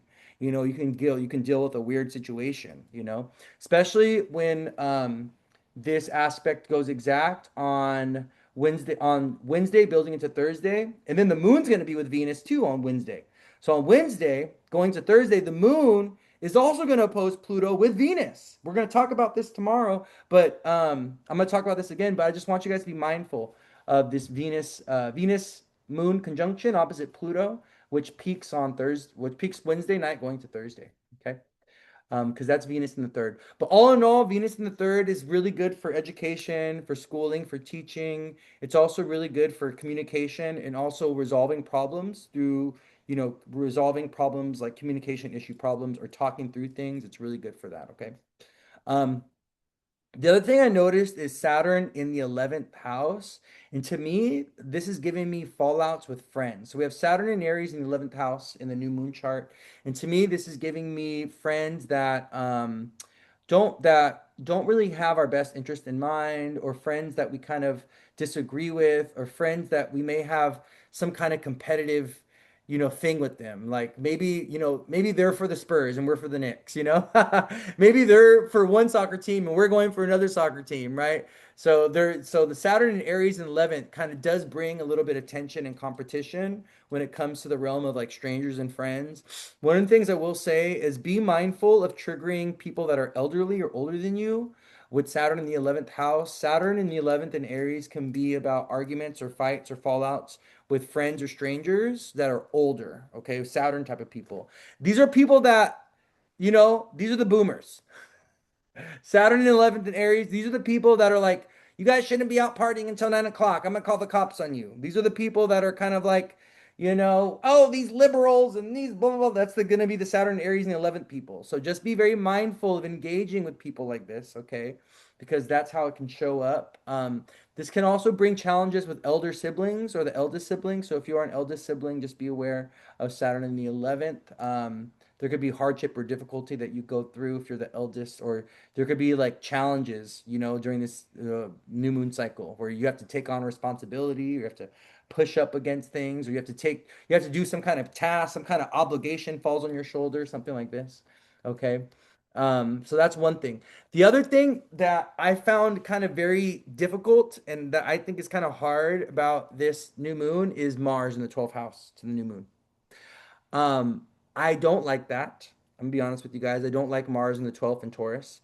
To me, this is giving issues with money and finances, or this is giving issues with people not paying us back, or even us letting someone borrow money and then they just keep it and they don't pay us back in some way. There could be some like overspending financial issues as well with the Mars in the 12th. This can also be really challenging for thyroid issues, for digestion, and for like colon reproductive health. Okay. So in general, the new moon in Gemini is not about reproductive health, right? It's not about our thyroid, it's not about our throat health. But because Mars in the 12th house of the new moon, and Mars also rules the 6th house in Scorpio from the new moon, I want you to be mindful of 12th house energy. We can also feel very mentally or emotionally restless with the Mars in the 12th house. This is also kind of like repressing anger and possibly exploding on someone. So if you have repressed anger and you've been holding it in, the Mars and Taurus in the 12th house can have you kind of like can trigger that, especially when the moon goes into Leo Thursday and Friday and the moon squares that Mars. Okay, that can be like a little bit of a thing. Also, I really do see I think we're gonna see things kind of get very destructive or very kind of difficult at the very end of this new moon cycle before we get to our full moon in Capricorn when the moon goes through Scorpio. Okay, so the moon will go through Scorpio. I'll give you guys that date. And then the moon's going to oppose Mars in Scorpio. And that's the 6th house away from the new moon. So that's going to be kind of like, the moon in Scorpio up opposing that 12th house Mars. So that's going to be from June 24th, Wednesday, June 24th, uh, Thursday, June 25th. Then on Friday, June 26th, towards the end of the month, the moon opposes Mars. Okay, so the moon's going to be in Scorpio opposing that 12th house Mars. And by then, Mars is at 28 degrees because we've got to remember Mars is going into Gemini. And one of the big things that we have building, which goes exact on July 4th, and this is the same aspect that we had, not the same one, it's obviously in a different sign, but we had this aspect happen um, 2 years ago, 2024. Yes. Uranus and Mars conjunction. The Uranus and Mars conjunction. So July 4th, on the birthday of the United States, we are going to have Mars and Uranus conjoin in Gemini. Mars goes into Gemini and is going to be with Uranus. And if you guys remember, if you go back 2 years ago when that Mars Uranus conjunction happened in Donald Trump's 10th house, That was the day that he was giving a speech and he ended up getting shot at. And then he had the whole thing with the ear and everyone was wearing the bandages on the ear. You guys remember all that? That was the exact day of the Uranus Mars conjunction in Taurus that happened 2 years ago. Okay. So this Uranus Mars conjunction in Gemini is opening up a new cycle of Uranus and Mars. And it's right on Independence Day. It's on the 4th of July. So we'll talk about that as we get closer to that. I'm focusing right now on the new moon in Gemini, and we're going over the new moon chart. So, but I'll talk about that when we get there. Okay. Um, I'll talk about that, the Uranus Mars conjunction in Gemini, because that's going to be a very pivotal one for us, not only as a collective and as a, especially if you're here in the States, but individually, it's also going to be probably a very pivotal one as well. So yeah, so Mars in the 12th house to the new moon can bring about self-destructive tendencies. It can bring about, overspending or overeating. It can also bring about, challenges with men or, fallouts with male relationships, right? Men can really be struggling, or people that identify as a more of a masculine energy can really be struggling with this new moon because of the 12th house Mars. The 12th house Mars is also going to kind of deplete our energy and kind of make us feel a little tired, exhausted. Mars is already debilitated in Taurus. He's already in his detriment, and then he's also in the 12th. So one of the things I will say is just kind of be mindful of your energy levels. Don't try to force or overexert energy during the next 2 weeks. If you need to rest, if you need to sleep, if you feel tired, if let's say you're feeling overheated or whatever, you're just feeling drained and exhausted from life, make sure you are getting an ample amount of rest and sleep and make sure you're taking care of yourself, okay? Um, so the new moon in Gemini at 24 degrees, it's going to have Mercury and Jupiter in the second house. This opposes the eighth house. The second house is a family house. It also is the house of money and resources. It's also the house of acquisition of items and purchases. So, this new moon in Gemini, there could be very important purchases that we do, or there could be important things that we're selling. So one of the things I was getting is like people putting their house on the market for sale, people purchasing a house, people purchasing a car, people also getting good news associated with money. So they could be like, oh, you're going to be getting this amount of money from your unemployment. Oh, this is how much money you're getting from alimony. Oh, this is how much money you're going to get for selling this item. Oh, something like this. Okay. There could be money that kind of comes in out of nowhere a little bit, or there could be money that's owed to you that's finally paid back. But Mercury and Jupiter in the second, money and finances and our resources and our family and like whatever stability or security means to us, those are going to be kind of focal points for this new moon in Gemini. Okay. So if you so just be mindful of overspending though. With Mercury and Jupiter in the second, and Cancer, especially, this is like emotional spending. And a lot of Geminis, they are emotional spenders. You'll know when a Gemini is not doing well because they are just like spending on the most random stuff and they're just throwing away their money and they're just like eating junk food and they're just like not taking care of themselves and they're having ice cream every night and they're eating cereal every morning. Okay. That's how you'll know if a Gemini is not doing well. All right. They're not doing well emotionally because they have Cancer in the second house, right? So, with Mercury, Jupiter in the second, this is really good for purchases, though. This is really good for, buying big ticket items or investing in big ticket items. This is also really good with the Venus in the second and the Mercury in with the Venus in the third and Mercury in the second. This is also really good for advertising and promoting. So, Gemini, the axis of Gemini and Sagittarius has a lot to do with social media, has a lot to do with promoting, marketing, advertising, sales, billboards, things like this, arts and crafts as well, things like that. So, with Mercury, Jupiter in the second, and Venus in the third, this can be a really good new moon for kind of putting your face out there for like, maybe you want to, post, advertising posters around the neighborhood. Maybe you want to invest in ads on Instagram or on TikTok, or maybe you want to get your YouTube going, your podcast going, or whatever. This is a really nice new moon to do that. And this is a really nice new moon to advertise and market yourself. We got to think about it, right? Jupiter and Venus are going into Leo. Venus is already in Leo, but Jupiter is going into Leo by the end of the month. So, Leo is the sign of being seen. It's the sign of visibility. Leo is the sign of, the king, the queen, the celebrity, those that kind of take the stage or take the limelight. I think it's really important that if, you're someone that struggles with confidence, you struggle with visibility, you struggle with being seen, I think you should use this new moon to push against those confident stuff and like, you don't want to be visible and all that, but you got to move, you got to get past that. It's time to move on. It's time to grow up. It's time to outgrow that. Venus and Leo in the third house for the new moon. Like it's Jupiter going into Leo, right? Like it's important that we confidently show up in the world and we put ourselves on display. It's just like, it's like a storefront. You know what I mean? A storefront that has objects in the window that is showing what they're selling or showing what they have to offer is more than likely going to get more business than a storefront that is just a wall with the name and we don't even know what they're selling. We don't even know what they're offering, right? We need to be able to see it. Venus and Leo, you got to be able to see it. You got to show it off. It can feel a little weird. You can feel a little strange putting yourself on display and advertising yourself and marketing yourself. We can feel like, oh, I don't want to be prideful and I don't want to be arrogant.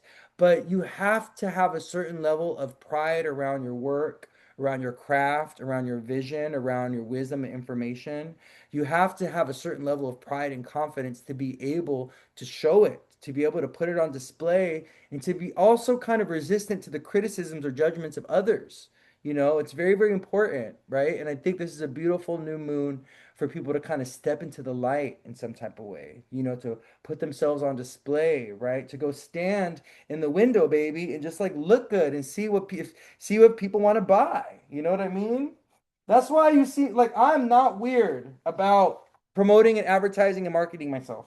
I I'm not weird at all about it. I'm a Scorpio stellium, I have a moon in Capricorn, like I'm a businessman at the end of the day, but I also know the importance of like, advertising and marketing my work so that I stay busy.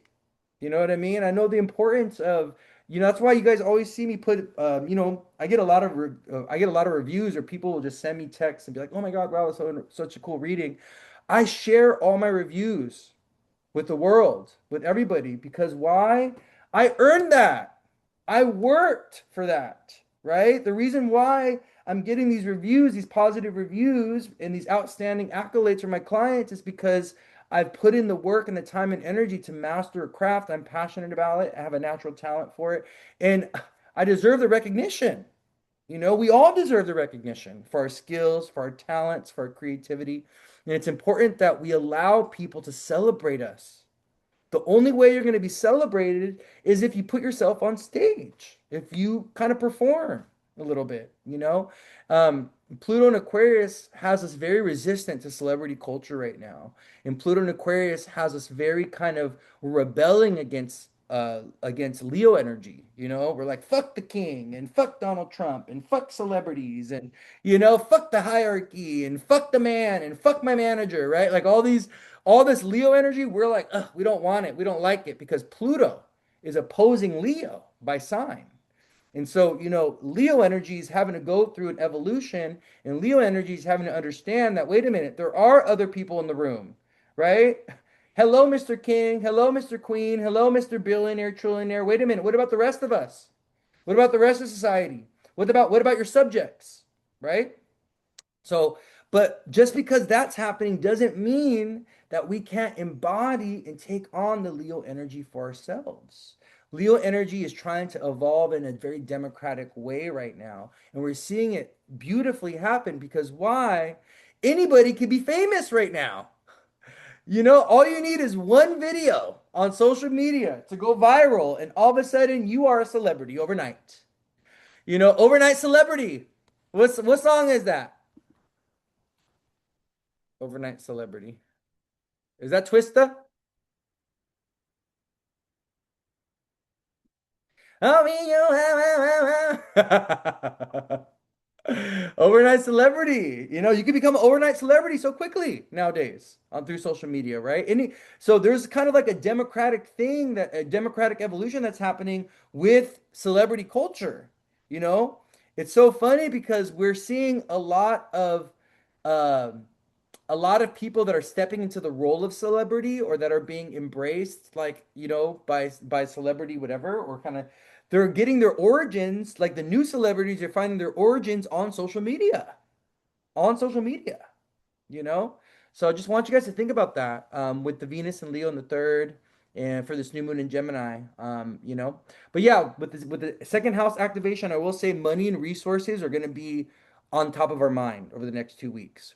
Objects, things, our bank account, our debts, these are going to be things that we're kind of thinking about, things that we're worried about, things that are occupying our mental space because of the presence of Mercury and Jupiter in the second, okay? But this new moon can be really good for initiation of jobs or for like new income. I'm looking at the sixth house ruler in the 12th, but it is kind of giving like, layoffs or loss of jobs or something, possibly. Someone may be leaving a job or exiting a job. Um, it kind of feels, sixth house ruler in the 12th, but it's also sextile Mercury. So I don't know. This could be about, job transitions or kind of like making money in new creative ways or something, or offering some kind of service. That's what this new moon in Gemini could be about for some people. It really depends on how it's hitting your chart. Okay. Um, so just to reiterate, this new moon is going to be most important for mutable signs, Pisces, Virgo, Gemini, Sag. Okay. The people that are going to have the best new moon, the rising signs that will be having the best new moon are going to be Gemini, Libra, and Aquarius. Okay. In that order, Gemini, Libra, and Aquarius rising specifically. Right? If your sun and moon is there, that helps as well. But if you have your rising sign in Gemini, Aquarius, or Libra, this will be a very positive, auspicious, lucky new moon for you. Okay, it could bring some new opportunities. It can make you realize something about yourself. You can feel more confident. You can feel more excited. You can feel more yourself. You can feel like you want to share yourself with the world. You can get recognition. You can get celebration in some type of way. You can have fun or party. Okay, so if you're an air sign rising. The second group of rising signs that are going to be experiencing this as a very positive new moon is going to be the fire sign risings. Okay. So the air sign risings, the new moon is going to really be about you and your character and your personality. It's going to be about your beliefs, your character, your personality, your creativity. This new moon in Gemini is going to highlight you as an individual. Okay. Air sign risings, Gemini, Aquarius, Libra rising. For fire signs, though, this new moon is activating houses 3, 7, and 11. So if you're Sag rising, the new moon's in your seventh house of partnership and relationship.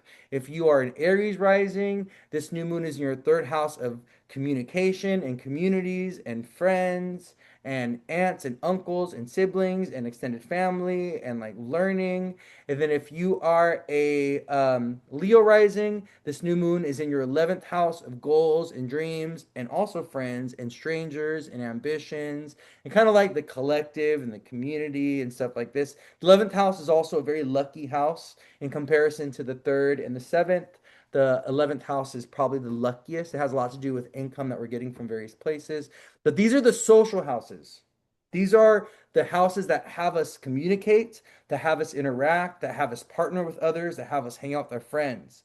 So for Leo, Sag, and Aries rising, this new moon in Gemini is going to be very socially stimulating.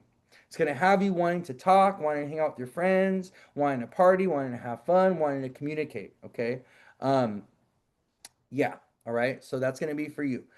The rising signs that are going to probably struggle the most with this new moon are going to be the water signs.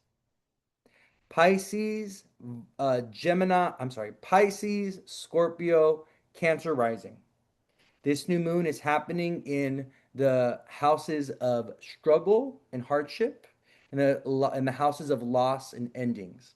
So if you are a water sign rising, Cancer, Pisces, or Scorpio, this new moon can literally be about you leaving something behind, you releasing something, a chapter in your life coming to a close, or you like letting go of something. Okay. It's because this new moon is happening in houses 4, 8, or 12 for you. I think the rising sign that's going to experience the best of this new moon, the water rising sign that's going to experience the best of this new moon is going to be Pisces, because the fourth house is the most positive of houses 4, 8, and 12. And I'm a Pisces rising, and the new moon's, like I was saying in the beginning, this new moon's in my fourth house of home. And I'm literally moving back home to my parents during this new moon in Gemini cycle in my fourth house of home and family and real estate. My family is literally coming. My parents are flying out over here to Portland, and we're going to be driving back a U-Haul. I'm going to be doing a ninth house long distance journey. Right as Jupiter goes into Leo, too. It's so funny. Back to my parents' house, and I'm bringing all my shit with me. And so I'm literally seeing how this new moon is manifesting in my fourth house.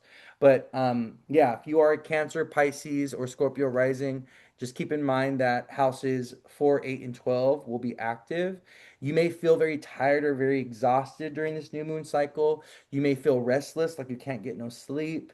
Your mind may be very, very active. You know, the water sign risings, they tend to struggle with too much mental activity at night. It's because in their 12th house, they have an air sign, right? So a lot of water sign risings, they'll be up really late.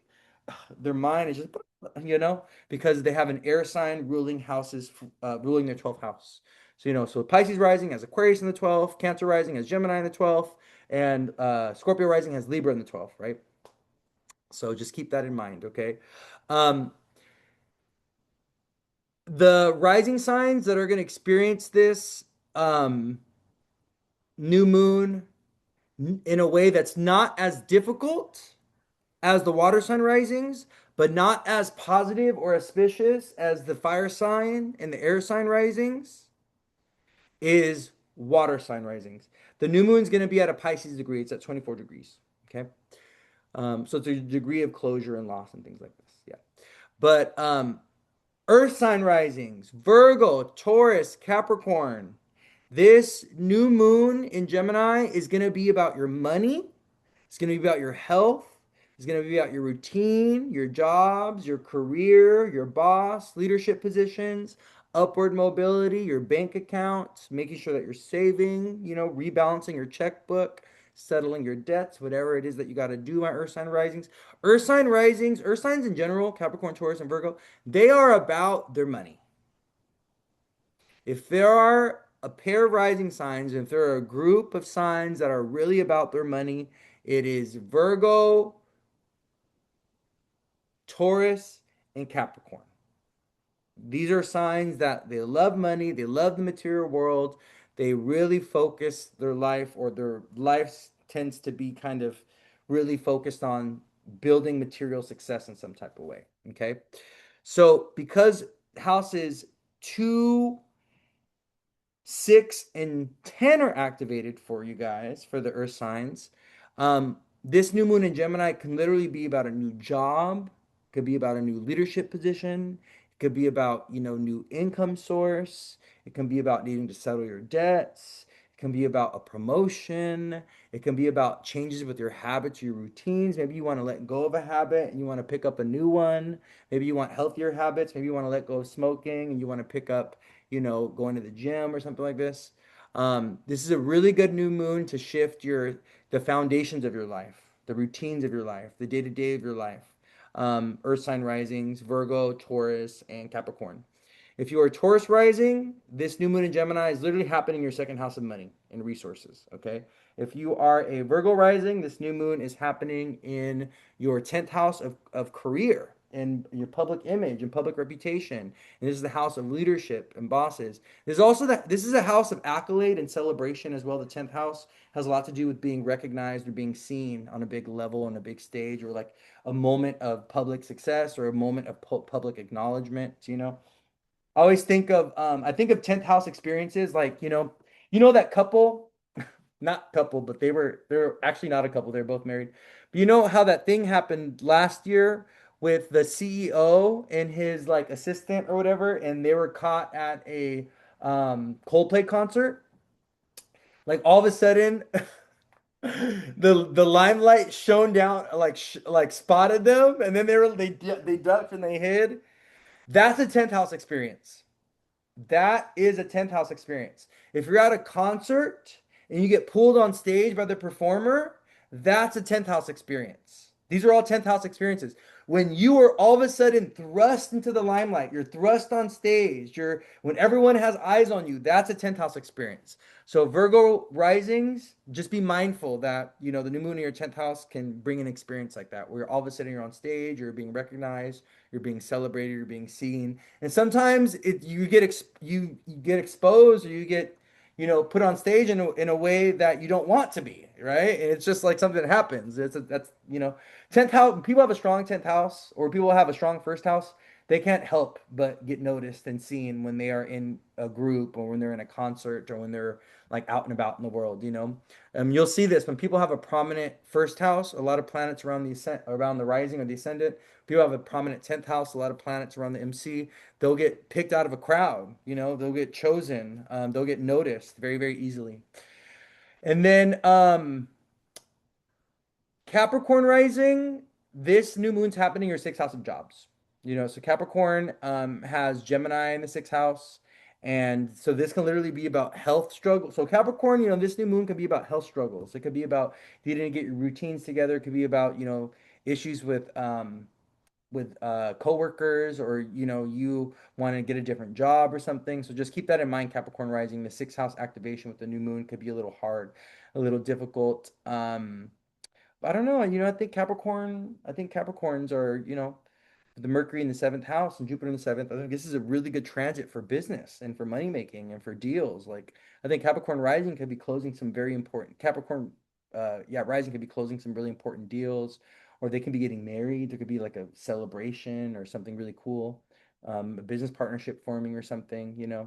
A big sale that's pending. That Capricorns love selling shit. They're selling houses, they're selling cars, they're selling sneakers. They're selling the shirt off of people's backs right back to them. Capricorns, they love selling things to people. They really love that, and they're good at it too. They're good at it too. But yeah, so the new moon in the second house, or I'm sorry, the new moon in the sixth house for Capricorn rising. Okay. But yeah, my loves, wow, I can't believe we covered all that in 2 hours. Woo! Woo! We put in a lot of work.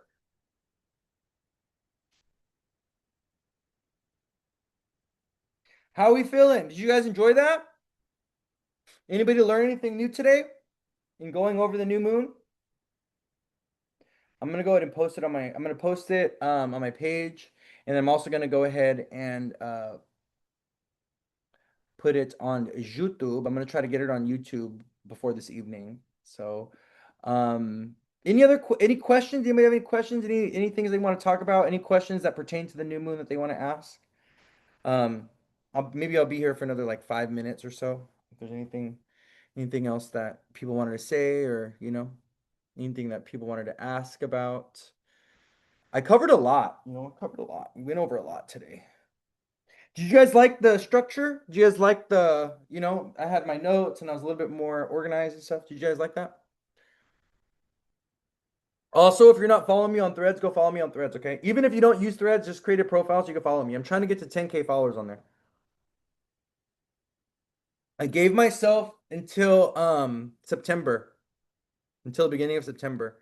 So from June, July, August, I'm gonna try to get to 10K followers on Threads. Sag Rising, I already talked about that. Seventh house, partnership, relationship. So if you're a Sag rising, new moon in your seventh house of partnership relationship. This could be really good for love. This could be really good for connection. There could be issues with money and resources though. We have Jupiter, Mercury in your eighth house. So this can also be about the settling of debts for Sag rising, or, you got to pay someone back, or someone owes you money. You can also end up getting money for free. You can end up getting, a gift or a present from somebody. There can also be issues with coworkers at this time. So if you're a Sag rising, Mars in the sixth can be bringing problems or issues at the job and the workplace. Someone said, just the note. I love the notes, but also loved your tangents. You're awesome and amazing and deserve all the accolades. Oh, thank you. My email is this. I'm gonna type my email here so you guys have it. The Soul Sage 11 at gmail.com. At gmail.com. This is my email right here. If you want to email me, ask me a question, inquire about my services. You want to kind of know how readings work, whatever. That's my email right there. I appreciated the organization and how you self-corrected earlier when speaking. Yeah, fixed signs, I have a fixed sign Mercury. Like I tend to speak in very black and white terms sometimes, or I tend to speak in absolutes, and I'm trying to be a little bit more conscious of that because astrology is not black and white. Astrology is very flexible, and astrology deals a lot with the realm of possibility of what can be. And astrology doesn't really give us guarantees a lot of times, and I think this is something that's really hard for people to understand when it comes to astrology, but it's also gives you some space where you can breathe because you can let go of the expectation to always be right and always be correct. If you understand that astrology is it's more loose and it doesn't give guarantee. Like it will oftentimes, right? Like and this is why it's important to have this kind of very open relationship, this very flexible relationship with astrology, especially if you're someone that wants to do predictions and things like this, because you're going to have to be wrong sometimes, and the only divine being that knows all things and that is always right is going to be God and spirit and the divine. And we're humans, we make mistakes. We can't see everything, we can't know everything, and sometimes, spirit will not let you know something because you have to go through something or someone else has to go through something, and it's part of their life plan. And so sometimes, we have to go through things or endure things that we're not going to be warned of or we're not going to be shown because it's part of our lived experience, and they don't want us to cheat sometimes. So it's really important that we stay very flexible and very bendable in our understanding of astrology. So that's why using words like it can happen, it's a possibility, it may happen, it may be like this. If you have this placement, you can experience this, not you will experience this, right? Because a lot of times when we're speaking in absolutes, like, oh, this will happen and this, guaranteed this will happen, blah, blah, blah, blah. Not only do we upset ourselves when we're wrong, but we also upset others when they're wrong. And sometimes when we're speaking in absolutes, we're kind of like banishing something, or we're kind of like saying this is the only way it can be. And then what astrology has shown me is a lot of times transits will surprise you in how they manifest. And you'll think that it's going to show up in this way and it shows up in a total different way, but it still connects to the transit. It still embodies the energy of the transit and what's like happening in your chart. But the universe is so funny. And spirit is so funny, and I swear the planets, they love to play jokes on us, especially Mercury and Jupiter. Those planets are hilarious. Jupiter and Mercury are very funny planets, and they love to like play jokes on us. They love to, Mercury's a trickster, and Jupiter, he's the comedian. He's the great planet of joy and jolly. And it's so funny because these planets love to play tricks on us, and they love to kind of trick us up sometimes. And we think something's going to be this way, and it ends up being a total other way. Um,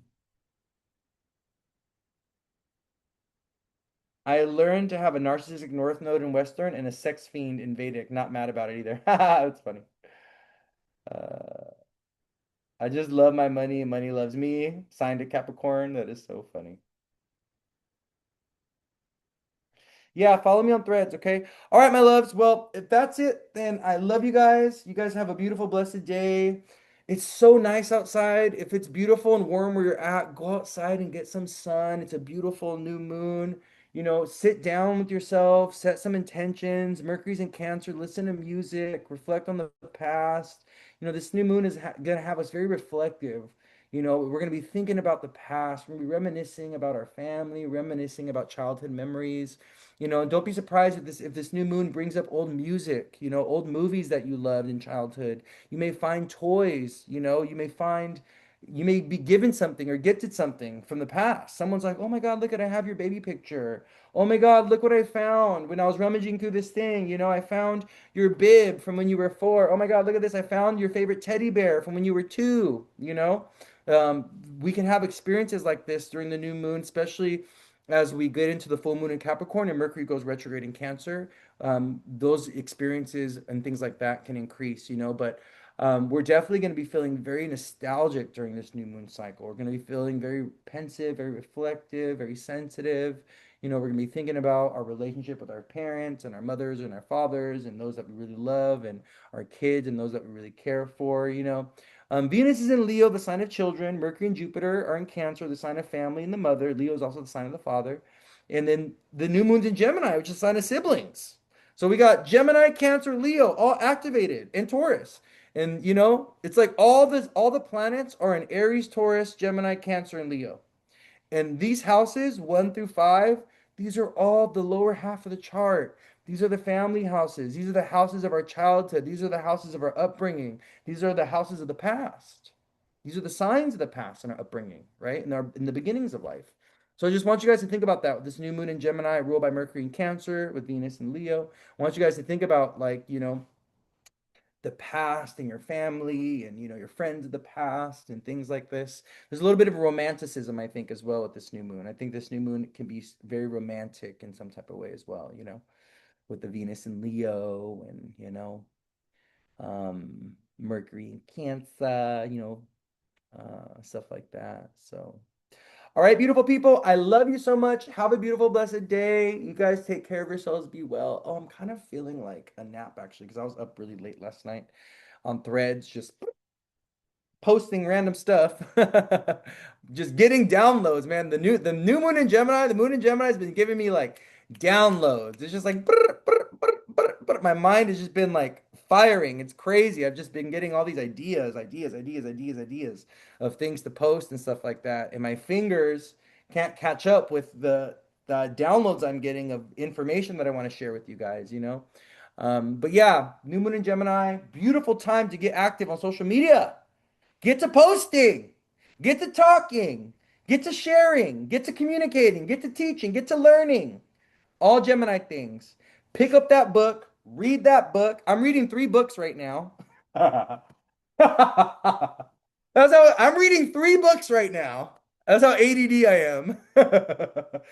I'm reading 3 books right now. I have a long book that's going to take me forever to get through. I have a relationship book by Judith Hill that's really easy to read. So that one's just like, and it's about synastry, and that one's like really easy, and I love that one. And then I have another book by Judith Hill that just came in that's on medical astrology, and that one's a little bit more dense, so that one's going to take me a little bit more time to get through. But when with the really challenging thick texts, I like to offset it with other texts that are kind of like easy and a little bit more accessible and that are going to be like not take me so long to get through. I am running my mouth on Threads. You're one of the only reasons I come to IG. I love that.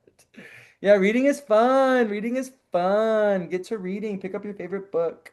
Get to that podcast. YouTube is a great source of information. I cannot tell you how much free astrological information is on YouTube. Like, you do not need to take any classes to learn astrology. There is like YouTube is saturated with very like with astrologers that are just amazing. Amazing. Any branch of astrology, any tradition of astrology is available on YouTube. If you want to learn Vedic, if you want to learn Western, if you want to learn Hellenistic, if you want to learn evolutionary, there are astrologers on YouTube that are investing so much of their time and energy into sharing and educating. You just got to go out and you got to make yourself accessible to it. You got to apply yourself. You got to learn. You got to be a student, you know? You got to be a student. Astrology is something that you can't Mickey Mouse it. You can't just, take a 2-hour course and figure it out. No, no, no. Astrology does not work like that. It's a dedicated science. You got to become a student of astrology. You got to kind of pursue it in a way that where it's going to take time for you to get it. It's going to take time for you to get it. And if you weren't a good student in school, you're going to struggle with learning astrology because if you don't like to read, if you don't like to study, if you don't like to, you know, learn certain methods or learn information and then apply it and put it to work, or if you struggle with that, astrology is going to be really hard for you. Figuring out astrology and actually making it work is going to be really hard for you. I'm a student. I'm an academic. I love schooling. You know what I mean? I really enjoyed college. I loved college. I loved schooling. I loved learning. I did really well in school. Um, I'm a ninth house stellium. I was talking about the ninth house on Threads yesterday about how when kids have a really strong ninth house, they're very lucky when it comes to college.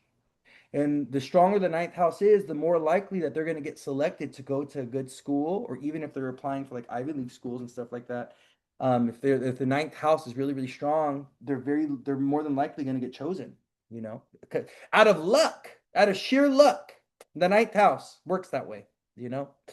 But yeah, my loves, I would encourage you with this new moon in Gemini, learn something new, pick up a book and read, work on honing your skills, your talents, your gifts. Okay, work on that. Work on that. Okay. All right, enough of me. Enough of that. I'm done. I'm done talking. I'm done talking. No more talking. Okay. I love you guys. Have a beautiful day. I'll see you. Everybody that bought a badge, also thank you so much. If you have not booked a reading with me yet, my calendar is full. I just want to remind you guys, I am doing a Gemini season reading special. I'm doing discounted readings up until June 20th or the 21st, whenever Gemini season ends. And then you're going to have to pay full price. Okay, so you can still book in for July. You can still book a Gemini season reading for July. It's fine. Even though my calendar is pretty much booked out for June. Okay. All right, you guys. Have a beautiful, blessed day. Go get yourself some lunch or some dinner or some breakfast, wherever you happen to be out in the world. And I will see you guys tomorrow, actually, for the week ahead astro and we're gonna pull some tarot cards as well. Okay.